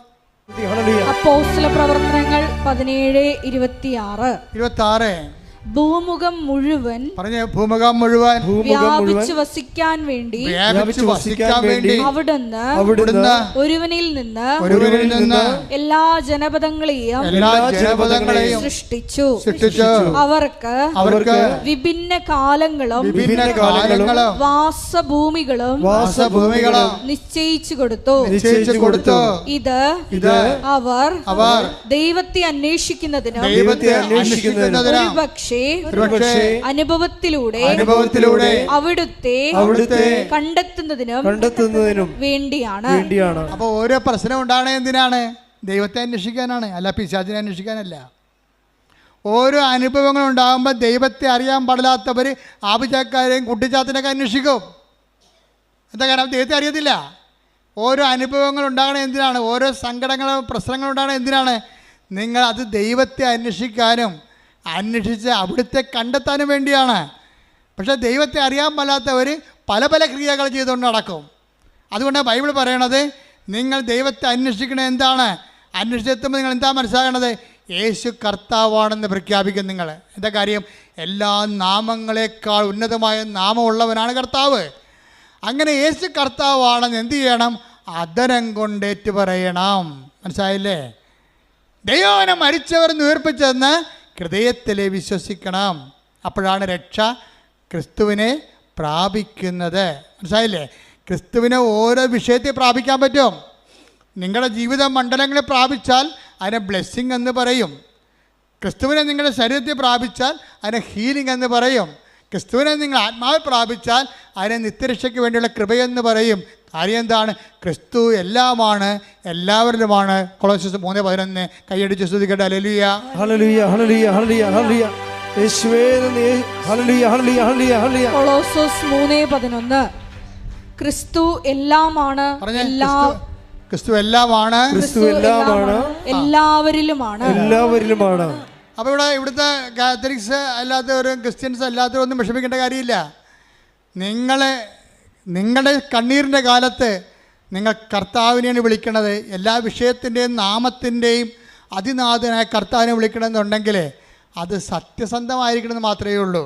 ക്രിസ്തുവിനേക്കാൾ ഉപരി, എന്നെക്കാൾ ഉപരി സ്വന്തം വീട്ടുകാരെയോ നാട്ടുകാരെയോ ബന്ധുക്കളെയോ സ്വന്തപ്പെട്ടവരെയോ സ്നേഹിക്കുന്നവൻ ഐ ഡോണ്ട് വാണ്ട്, എനിക്ക് ആവശ്യമില്ലെന്ന് ഈശോ പറഞ്ഞത്. Take the blood of God. സ്തുതിക്കട്ടെ. ഹല്ലേലൂയ, ഹല്ലേലൂയ, ഹല്ലേലൂയ, ഹല്ലേലൂയ, ഹല്ലേലൂയ. യേശുവേ നന്ദി. ഹല്ലേലൂയ, ഹല്ലേലൂയ. മത്തായി 10:37 എന്നേക്കാൾ അധികം, പറഞ്ഞ എന്നേക്കാൾ അധികം, എന്നേക്കാൾ അധികം പിതാവിനെയോ മാതാവിനെയോ സ്നേഹിക്കുന്നവൻ എനിക്ക് യോഗ്യനല്ല. എന്നേക്കാൾ അധികം പുത്രനെയോ പുത്രിയെയോ സ്നേഹിക്കുന്നവനും എനിക്ക് യോഗ്യനല്ല. സ്വന്തം കുരിശെടുത്ത് എന്നെ അനുഗമിക്കാത്തവൻ എനിക്ക് യോഗ്യനല്ല. ഒരു വിഷയം അതിൽ തന്നെ കുരിശല്ല. ക്രിസ്തുവിനെ മാറ്റിക്കൊണ്ടാക്കുന്ന വിഷയത്തെ സമീപിക്കുമ്പോഴാണ് അത് കുരിശാകണത്. അതൊരു ബ്ലെസ്സിങ് ആണ്. മൂന്നാമത്തെ ഭർത്താവ്, വിശ്വാസമില്ലാത്ത ഭർത്താവിന് വിശ്വാസം കിട്ടിയപ്പോഴേ അയാൾ അത് ബ്ലെസ്സിങ് ആയിട്ടാണ് കണ്ടത്. യേശുവിനെ കർത്താവിൻ്റെ സ്ഥാനത്ത് തള്ളിക്കളയുകയും ഇവരുടെ സൗകര്യത്തിന് വേണ്ടി നാട്ടുകാരെ കർത്താവിൻ്റെ സ്ഥാനത്ത് കാണുകയും ചെയ്യുമ്പോഴാണ് യേശുവിൻ്റെ വചനത്തെക്കാൾ നാട്ടുകാരുടെ വചനത്തിന് പ്രാധാന്യം കൊടുക്കും. നാട്ടുകാരുടെ വചനത്തെ മാത്രമല്ല, പലരും പെട്ടിരിക്കണ കൂട്ടുകാരുടെ വചനത്തെ വചനം കൊടുത്തിട്ടാണ്. പലരും പെട്ടിരിക്കണത് കർത്താവിൻ്റെ വചനം നേരെ ചൊവ്വയുള്ള സംഭവമാണ്. നിങ്ങളുടെ കയ്യിൽ ഉടായ്പുണ്ടെങ്കിൽ മാത്രമേ കൂട്ടുകാരുടെ വചനത്തിന് പ്രാധാന്യം കൊടുക്കുകയുള്ളൂ. എനിക്ക് ഏറ്റവും പേടി ആൻറ്റിമാരെയാണെന്ന് ഞാൻ എപ്പോഴും പറയും. എല്ലാ പ്രസംഗത്തിലും പറയും ആൻറ്റിമാരെ. കാര്യം ഞാൻ അനുഭവിച്ചിട്ടുള്ളൊരു ജന്മമാണത്. നിങ്ങളുടെ പല മക്കളും വഴിതെറ്റിപ്പോയതിൻ്റെ പിന്നിൽ ഈ ആൻറ്റിമാരുടെ കൈയുണ്ട്. അവർ വഴി പിഴപ്പിച്ചിട്ടാണ്. അവർ നല്ല വാക്ക് ഒരു ശാസനം കൊടുക്കുന്ന ആൻറ്റിമാരില്ലെന്നല്ല പറയണത്. പലപ്പോഴും നിങ്ങളുടെ ശമ്പളമോ നിങ്ങളുടെ ഈ അവിടെ നിന്ന് യൂറോപ്പിൽ അവിടെയൊക്കെ വരുമ്പോൾ ഉണ്ടാകുന്ന അല്ലെങ്കിൽ നിങ്ങളുടെ നാട്ടിലെ ശമ്പളത്തിൽ നിന്ന് എന്തെങ്കിലുമൊക്കെ നക്കാപ്പിച്ച കിട്ടി വളരണ ആൻറ്റിമാരും കൂട്ടുകാരും ഒക്കെ ആയിരിക്കും നിങ്ങളെ ദൈവത്തിൽ നിന്ന് അകറ്റണത്. ഒരുവൻ്റെ ശത്രു അവൻ്റെ കുടുംബത്തിൽ തന്നെയെന്ന് കർത്താവ് പറഞ്ഞു. അതുകൊണ്ടാണ്. ശ്രുതിക്കട്ടെ. ഹല്ലേലൂയ. Take the word of God. Mathayi 10:36 സ്വന്തം കുടുംബത്തിൽപ്പെട്ടവർ തന്നെയായിരിക്കും ഒരുവൻ്റെ ശത്രുക്കൾ. ക്രിസ്തുവിനെ നമ്മൾ അകറ്റിക്കളയുന്ന ആൾക്കാരുടെ പേരാണ് എന്താണ്? ശത്രു. അവൻ ആരായിരിക്കും? മിക്കവാറും നിങ്ങളുടെ കുടുംബത്തിൽ തന്നെയായിരിക്കും. നിങ്ങളുടെ കുടുംബത്തിൽ തന്നെയായിരിക്കും. അപ്പോൾ നിങ്ങളെന്താ ചെയ്യണം? എല്ലാ കാര്യങ്ങൾക്കും കർത്താവിൻ്റെ വചനങ്ങളുണ്ട്.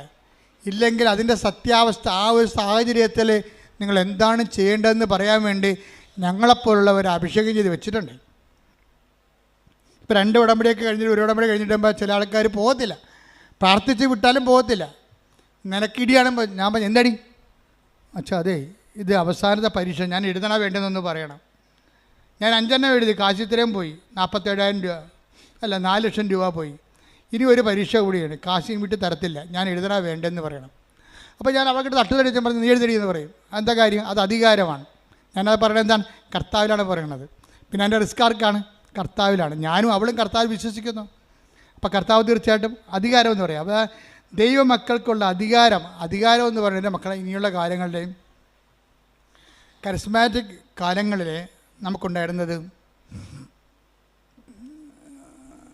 അത്ഭുതങ്ങളോ അടയാളങ്ങളോ ആണ്. ശക്തിയുടെ പ്രകടരൂപങ്ങളാണ് അത്ഭുതങ്ങളും അടയാളങ്ങളും. പക്ഷേ ഇവാഞ്ചലൈസേഷൻ നമുക്ക് വേണ്ടത് അധികാരമാണ് വേണ്ടത്. കർത്താവിനെ അറിയാത്തവർ അറിയിക്കുന്നതിന് വേണ്ടി നമുക്ക് വേണ്ടത് അധികാരമാണ് വേണ്ടത്.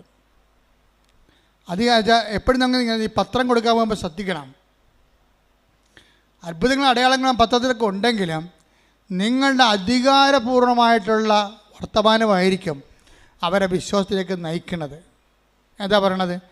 ഇതാ സർപ്പങ്ങളുടെയും തേളുകളുടെയും ശത്രു 10:19 ലൂക്ക 10:19 ഇതാ പാമ്പുകളുടെയും തേളുകളുടെയും ശത്രുവിന്റെ സകല ശക്തികളുടെയും മീതെ ചവിട്ടി നടക്കാൻ നിങ്ങൾക്ക് ഞാൻ അധികാരം തന്നിരിക്കുന്നു.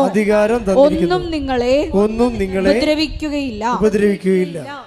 അതായത് നമ്മൾക്ക് ഇപ്പൊ ഇനി മത്തായി 28:18 എടുത്ത് ശ്രുതിക്കട്ടെ. ഹല്ലേലൂയ ഹല്ലേലൂയ ഹല്ലേലൂയ ഹല്ലേലൂയ. യേശുവേ നന്ദി. ഹല്ലേലൂയ ഹല്ലേലൂയ. മത്തായി 28:18 യേശു അവരെ സമീപിച്ച് അരുൾ ചെയ്തു, സ്വർഗത്തിലും ഭൂമിയിലുമുള്ള എല്ലാ അധികാരവും എനിക്ക് നൽകപ്പെട്ടിരിക്കുന്നു. ആകയാൽ നിങ്ങൾ പോയി എല്ലാ ജനതകളെയും ശിഷ്യപ്പെടുത്തുവിൻ. പിതാവിന്റെയും പുത്രന്റെയും പരിശുദ്ധാത്മാവിന്റെയും നാമത്തിൽ അവർക്ക് ജ്ഞാനസ്നാനം നൽകുവിൻ. ഞാൻ നിങ്ങളോട് കൽപ്പിച്ചവയെല്ലാം അനുസരിക്കാൻ അവരെ പഠിപ്പിക്കുവിൻ. യുഗാന്തം വരെ എന്നും ഞാൻ നിങ്ങളോട് കൂടെ ഉണ്ടായിരിക്കും. സംഭവം മനസ്സിലായില്ലേ നിങ്ങൾക്ക്? ഈ സുവിശേഷം കൈമാറ്റത്തിന് വേണ്ടത് അധികാരമാണ്, ശക്തിയല്ല. ശക്തിയും അടയാളം മാത്രമല്ല, അധികാരം വേണം. അധികാരം വേണമെന്നുണ്ടെങ്കിൽ അധികാരത്തിന് എപ്പോഴും നമുക്കറിയാം അധികാരം എങ്ങനെ ഉണ്ടാകണം. സഭയിൽ അധികാരം ഉണ്ടാകാൻ ഒത്തിരി മാർഗങ്ങളുണ്ട്. അധികാരം ഉണ്ടാകാൻ ഒത്തിരി മാർഗങ്ങൾ നമുക്കുണ്ട്. അതിൽ ഒരു അധികാരം ലോ സ്റ്റാറ്റസിങ് ആണ്. ഉടമ്പടിയിലെ ഏറ്റവും ഘടകമാണ് ലോ സ്റ്റാറ്റസിങ്.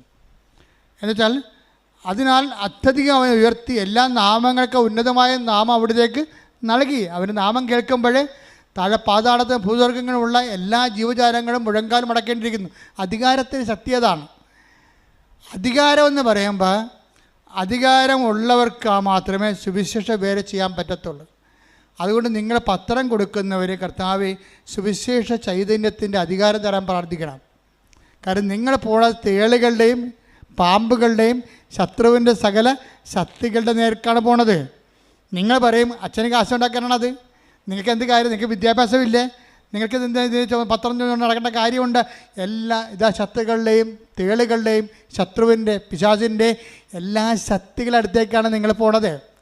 ആ ശക്തിയെ അതിജീവിക്കുന്ന അധികാരം തന്നാൽ നിങ്ങളെ വിടുന്നത്. അതുകൊണ്ട് തന്നെ നിങ്ങൾ 10:19 പറഞ്ഞുകൊണ്ടിരിക്കണം എന്ന് പറഞ്ഞ ഇതാ ശത്രുവിൻ്റെ ലൂക്ക 10:19 പറഞ്ഞ ഇതാ ശത്രുവിൻ്റെ സകല ശക്തികളുടെ മേൽ ചവിട്ടി നടക്കാൻ അധികാരം തന്ന എന്റെ കർത്താവേ, എന്റെ നാമത്തെ പ്രഘോഷിക്കുന്നതിനായി എന്നെ ശക്തീകരിക്കണമേ. എന്റെ നാമത്തെ കൈ മാറുന്നതിനായി എന്നെ ശക്തീകരിക്കണമേ.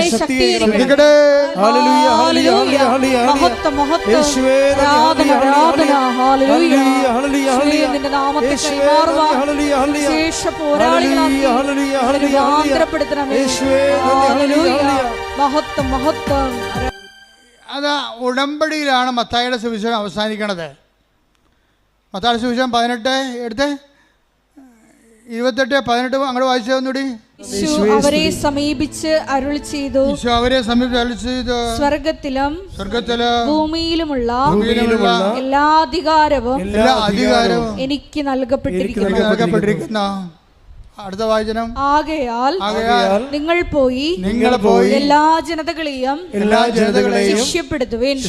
പിതാവിന്റെയും പുത്രന്റെയും പരിശുദ്ധാത്മാവിന്റെയും നാമത്തിൽ അവർക്ക് ജ്ഞാനസ്നാനം നൽകുവിൻ. ഞാൻ നിങ്ങളോട് കൽപ്പിച്ചവയെല്ലാം അനുസരിക്കാൻ അവരെ പഠിപ്പിക്കുവിൻ. യുഗാന്തം വരെ എന്നും ഞാൻ നിങ്ങളോട് കൂടെ ഉണ്ടായിരിക്കും. അതാണ് 28-20. എന്താണ്? ഞാൻ നിങ്ങളോട് പറഞ്ഞേ ഞാൻ നിങ്ങളോട് കൽപ്പിച്ചവയെല്ലാം അനുഷ്ഠിക്കുവാൻ അവരെ അഭ്യസിക്കുവേൻ. അതാണ് ഞാൻ പറഞ്ഞതുപോലെ, അവൻ പറഞ്ഞതുപോലെ ചെയ്യുക. അതാണ് ഉടമ്പടി. ഉടമ്പടിയുടെ ഉദ്ദേശം എന്താണ്? അധികാരത്തോടുകൂടി കർത്താവിന് കൈമാറുകയും കർത്താവിൻ്റെ വചനം അനുസരിച്ചുകൊണ്ട് ജീവിക്കാൻ വേണ്ടി ഒരു ജനതയെ ഒരുക്കുകയും ചെയ്യുകയാണ്. അതിന് നെറ്റഫിറ്റ് എന്താണ്? യുഗാന്ത്യം വരെ ഞാൻ നിങ്ങളുടെ കൂടെ ഉണ്ടായിരിക്കും. ഉടമ്പടി പ്രസൻസ് അങ്ങനെ വരണത്. കർത്താവിൻ്റെ വചനം അനുസരിച്ച് ജീവിക്കുമ്പോൾ വാഗ്ദാനത്തിൻ്റെ ഭാഗമാണ് ദൈവത്തിൻ്റെ സാന്നിധ്യം. കൈയടിക്കട്ടെ, സ്തുതിക്കട്ടെ.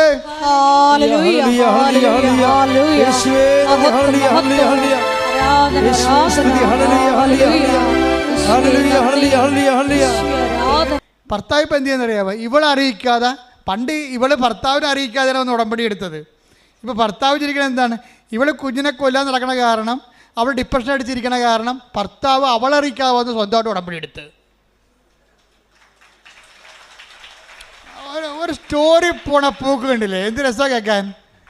എന്നിട്ട് ആ ഉടമ്പടി ഈ കുഞ്ഞിനെ പ്രൊട്ടക്റ്റ് ചെയ്യും. അവസാനം കുഞ്ഞിനെ പ്രസവിക്കും, മൂന്നാമത്തെ കുഞ്ഞിനെ പ്രസവിക്കും. പ്രസവിച്ച് കഴിയുമ്പോൾ ഈ കുഞ്ഞിന് മൊത്തം മഞ്ഞ നിറവാണ്. ഇപ്പം കുഞ്ഞുങ്ങൾക്ക് 80% കുഞ്ഞുങ്ങൾക്ക് മഞ്ഞ നിറമുണ്ട്. ഇത് 80%, 90-97% മഞ്ഞ നിറവാണ്. അപ്പോൾ കുഞ്ഞിനെ ഉടനെ അവർ എമർജൻസി ആയിട്ട് വേറൊരു ഗവൺമെൻറ് ആശുപത്രിയിലേക്ക് ഷിഫ്റ്റ് ചെയ്യും. കൊച്ചിനെ അവിടെ കൊണ്ടുപോകുമ്പോൾ ഡോക്ടർ പറയും, 1 മിനിറ്റേ ഉള്ളു, നിങ്ങൾ എത്രയും വേഗം പോയി ബ്ലഡ് ബാങ്കിൽ നിന്ന് ബ്ലഡ് കൊണ്ടുവരണം. ഈ ബ്ലഡ് കയറ്റിയില്ലെങ്കിൽ കൊച്ചി ഇപ്പം മരിക്കുമെന്ന് പറയും. അപ്പോൾ ഈ മനുഷ്യൻ തീ പറഞ്ഞു അവിടെ ആദ്യമായിട്ടാണ് അവിടെ ചെല്ലണത്. ആ ഗവൺമെൻറ് ആശുപത്രി കാണുന്ന ആദ്യമായിട്ട്. എവിടെയാണ് ബ്ലഡ് ബാങ്ക്? തിരിച്ച് കുഞ്ഞെ കിടക്കുന്ന തിയേറ്റർ എവിടെയാണ്? ഇതൊക്കെ എല്ലാം കൺഫ്യൂഷനാണ്. രാത്രി ഓടുകയാണ്. അപ്പോൾ ഓടുന്ന സമയത്ത് ഇവന് ബ്ലഡ് ബാങ്കിൽ നിന്ന് ബ്ലഡ് കിട്ടും. ഒരു ബ്ലഡ് കണ്ടെയ്നറിൽ ബ്ലഡ് കൊടുക്കും. ഈ ബ്ലഡും പിടിച്ചുകൊണ്ട് ഇവൻ ഓടുകയാണ്. പക്ഷേ എങ്ങോട്ട് ഓടണമെന്ന് അറിയത്തില്ല, തെക്കും വടക്കും അറിയാൻ പാടില്ല. അവിടെ ചെന്നൊരു സെക്യൂരിറ്റി ചോദിക്കുന്നത് ഈ ബ്ലഡ് എവിടെ കൊടുക്കേണ്ടതെന്ന് പറയുമ്പോൾ ബ്ലഡ് കൊടുക്കും. ഉടനെ ബ്ലഡ് കൊടുക്കുമ്പോൾ ഇവൻ്റെ ചിറ്റ, തങ്കച്ചിറ്റ എന്നാണ് അവൻ പറയണത്. തങ്കച്ചിറ്റ ഇരുട്ടത്ത് കൂടി വന്ന് വെച്ചും കൊന്ത കൊണ്ടുവന്ന് ഈ ബ്ലഡെ വെക്കും. കർത്താവേ ഈ രക്തം നിൻ്റെ രക്തമായി മാറട്ടെ. ഈ കാലത്ത് ആൾക്കാരുടെ വിശ്വാസം എന്ന് പറഞ്ഞാൽ എന്നാ വിശ്വാസമാണ്. തങ്കച്ചിറ്റ തടഞ്ഞെടുത്തിട്ട് പറയണേ, കർത്താവേ ഈ രക്തം നിൻ്റെ രക്തം, അവളുടെ പ്രാർത്ഥിക്കുന്ന കൊന്ത എടുത്ത് ഇതിമേ വെച്ചിട്ട് രക്തത്, കർത്താവേ ഈ രക്തം നിൻ്റെ രക്തമായി മാറട്ടെ. ഒറ്റ വാക്ക്. പിന്നെ ഇവൻ ഓടണം മുഴുവനും, കർത്താവേ നിൻ്റെ രക്തമാക്കണമേ. ഇത് കുഞ്ഞിൻ്റെ ശരീരത്തിൽ കയറുമ്പോൾ തന്നെ നിൻ്റെ രക്തമായിട്ട് കയറണമേ എന്നാണ്. അവൻ ഒരു കണക്കിന് സ്ഥലത്ത്, സെക്യൂരിറ്റി പറഞ്ഞ സ്ഥലത്ത് ചെന്ന് ചാടി ബ്ലഡ് കൊടുത്ത് ബ്ലഡ് കൊച്ചിന് കയറി. അതുപോലെ തന്നെ കൊച്ച് രക്ഷപ്പെട്ട്. അവൻ ആ സാക്ഷ്യത്തിന് അവസാനം പറയേണ്ട സംഭവമുണ്ട്. എല്ലാം ശാസ്ത്രമാകാം, പക്ഷേ ശാസ്ത്രമല്ലാത്ത കാര്യങ്ങളുണ്ട്. എന്താ കാര്യം? ഈ 1 മിനിറ്റിനുള്ളിൽ ഈ രക്തം എനിക്ക് കിട്ടിയിട്ട് ഞാൻ ഈ രക്തവും കൂടെ കുഞ്ഞിൻ്റെ അടുത്ത് എത്തിയതിൽ ശാസ്ത്രമില്ല, അവിടെ ദൈവം മാത്രമേ ഉള്ളെന്ന്. അത് എനിക്ക് ഭയങ്കര ഞെട്ടിപ്പോയി. അവൻ എന്ത് കറക്റ്റായിട്ടാണ് ഞാൻ അനലൈസ് ചെയ്യണത്. 1 മിനിറ്റ് മാത്രമേ ഉള്ളെന്ന് പറഞ്ഞ സ്ഥലത്ത് ഈ രക്തം എടുത്തുകൊണ്ട് ആ 1 മിനിറ്റാണോ 2 മിനിറ്റാണോ 3 മിനിറ്റ് ആക്കേണ്ടത് ദൈവമാണ്. അവിടെ ശാസ്ത്രത്തിനൊന്നും ചെയ്യാനില്ല. ഇവിടെ കൊണ്ടുവന്ന് ഞാൻ കൊടുക്കും. ആ രക്തകത്ത് കയറുന്നവരെ ആ പറഞ്ഞ സമയത്ത് അവിടെ എത്തിക്കുന്നതിൽ ശാസ്ത്രമില്ല. അവിടെ എന്താണ്? വിശ്വാസം മാത്രമേ ഉള്ളൂ. അത് തങ്കച്ചെറ്റിയുടെ വിശ്വാസമാണ്. കർത്താവ് ഈ രക്തത്തെ നിൻ്റെ രക്തമായി മാറ്റണമേ എന്നുള്ളത്. അത് കയറുമ്പോഴാണ് കുഞ്ഞിൻ്റെ മഞ്ഞ നിറത്തിലിരുന്ന ശരീരം മുഴുവൻ ചുവന്നുകൊണ്ട് വരും. എന്താ കാര്യം? കർത്താവ് അതിനെ ആശീർവദിച്ചു. ആ കുഞ്ഞിൻ്റെ ജീവനെ തിരിച്ചെടുക്കുകയാണ്. നിങ്ങളുടെ ഫെയ്ത്ത് ഗ്രാഫിലെ ഈ ഒടിയൻ ഗ്രാഫിൽ ഒത്തിരി ഒടിഞ്ഞൊടിഞ്ഞ് താഴേക്ക് പോയാൽ നിങ്ങൾ തോറ്റെന്നതിൻ്റെ അർത്ഥം. ഇടയ്ക്കൊക്കെ തിരിച്ച് ഒടിയാം, സ്വാഭാവികമാണ്. പക്ഷേ ഫെയ്ത്ത് ഗ്രാഫ് എപ്പോഴും വളരണമാണ്. വിശ്വാസത്തിൽ വളരുന്നില്ലെങ്കിൽ വിശ്വാസത്തിൽ തളരുന്നതാണ് അതിൻ്റെ കൗണ്ടെന്ന് പറയണത്. അതുകൊണ്ട് ആവശ്യമില്ലാതെ നിങ്ങളുടെ സൗകര്യം നോക്കിയിട്ട് മറ്റവരെന്ത് പറയും, വീട്ടുകാരെന്ത് പറയും, കൂട്ടുകാരെന്ത് പറയും, പാർട്ടിക്കാരെന്ത് പറയും, ഒരു മനുഷ്യൻ നോക്കരുത്. നിൻ്റെ കർത്താവ് എന്ത് പറയുന്നു അതനുസരിച്ച് ചെയ്യാനാണ് നീ ഉടമ്പടി എടുത്തിരിക്കുന്നത്. അത് നിന്നെ ഉയർത്തുകയും നിലനിർത്തുകയും ചെയ്യും. കാര്യം അവൻ്റെ നാമം എല്ലാ നാമങ്ങളെക്കാൾ ഉന്നതമായ നാമം. അവൻ്റെ നാമത്തിന് അറിയാത്തവർ അറിയിക്കാനും അറിഞ്ഞവരെ ആഴപ്പെടുത്താനും വേണ്ടി അഭിഷേകം മേടിച്ച ആളാണ് നീ എന്നുള്ള ബോധ്യം. ആ ബോധ്യം നിന്നെ ഊട്ടി ഉറപ്പിക്കാൻ വേണ്ടി ഇടയ്ക്കിടയ്ക്ക് കൊച്ചു കൊച്ചു പ്രശ്നങ്ങളുണ്ടാകും. അതെല്ലാം പ്രാർത്ഥന വിശ്വാസം കൈകാര്യം ചെയ്യാൻ കർത്താവ് നിന്നെ അനുഗ്രഹിക്കട്ടെ. സ്തുതിക്കട്ടെ.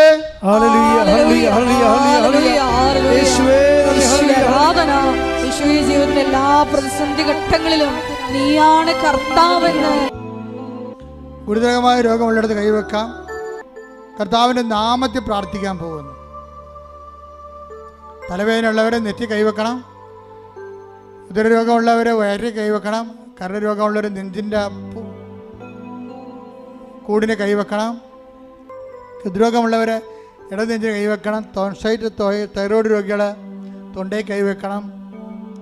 സർവാംഗം കൂടുതൽ രോഗമുള്ളവരെ കൈവണച്ച് വെക്കണം. മൊത്തം കർത്താവിന് ശരീരം ഉച്ചകൊണ്ട് ഉള്ളംകാലം വരെ ഏൽപ്പിക്കണം. ഇടിമുഴക്കം പോലെ ശ്രുതിക്കട്ടെ. കർത്താവേ, നിന്റെ ഉന്നതമായ നാമത്തിന് സ്വന്തം ചെയ്യുന്ന ഓൺലൈനിലുള്ളവരും പ്രാർത്ഥിക്കട്ടെ. ഓൺലൈനിലുള്ളവരും പ്രാർത്ഥിക്കട്ടെ. ശരീര രോഗങ്ങളുള്ളിടത്ത് കൈവച്ചുകൊണ്ട് പ്രാർത്ഥിക്കട്ടെ. 38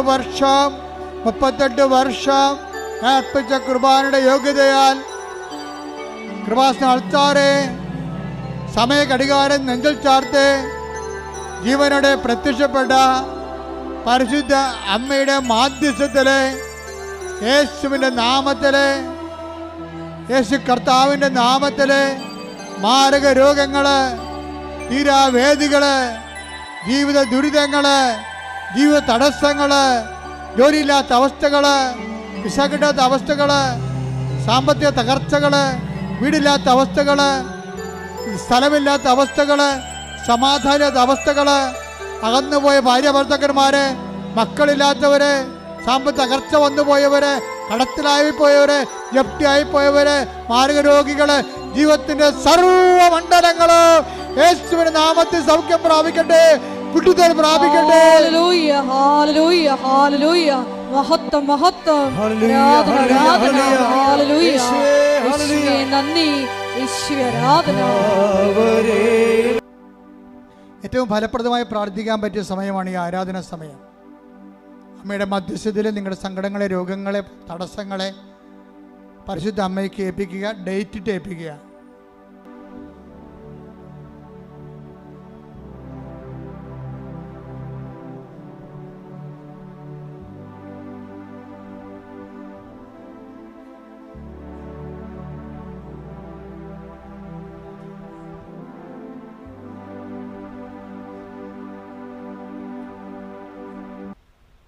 പ്രൈസ് ലോർഡ്. മുട്ടനിക്കുക.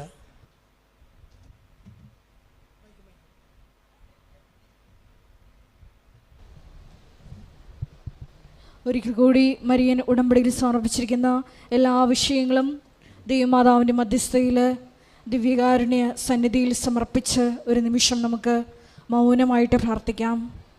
ഏത് ജീവിത സാഹചര്യത്തിലും നീയാണ് കർത്താവ് എന്ന് ഏറ്റുപറയുവാനുള്ള വലിയ അഭിഷേകം ഞങ്ങൾക്ക് നൽകണമേ എന്ന് പ്രാർത്ഥിക്കുന്നു. ഈശോയെ, ജീവിതത്തിൻ്റെ വിവിധ ദുരന്ത മുഖങ്ങളിലൂടെ കടന്നു പോകുമ്പോൾ ഈശോ അത് നിന്നെ അന്വേഷിച്ച് കണ്ടെത്താനുള്ള ഒരു മാർഗമാണെന്ന് അത് വിവേചിച്ചറിയുവാൻ ഈ ആരാധനയിലൂടെ ഞങ്ങളെ തിരഞ്ഞെടുത്ത് അഭിഷേകം ചെയ്യണമേ എന്ന് പ്രാർത്ഥിച്ചുകൊണ്ട് ശിരസ്സ് നമിച്ച് നമുക്ക് ദിവ്യകാരുണ്യനാഥൻ്റെ ആശീർവാദം സ്വീകരിക്കാം.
പരിശുദ്ധ പരമമാ ദിവ്യകാരുണ്യമേ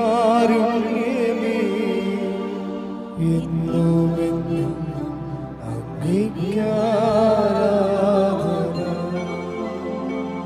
പരിശുദ്ധ പരമമാ ദിവ്യകാരുണ്യമേ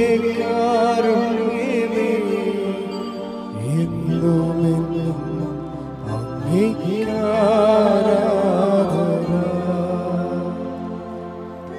ശുദ്ധ പരമമാ ദിവ്യകാരുണ്യമേ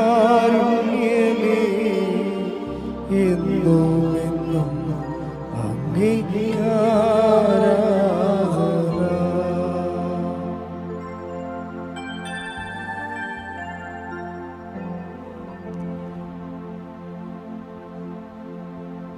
ആവേ ആവേ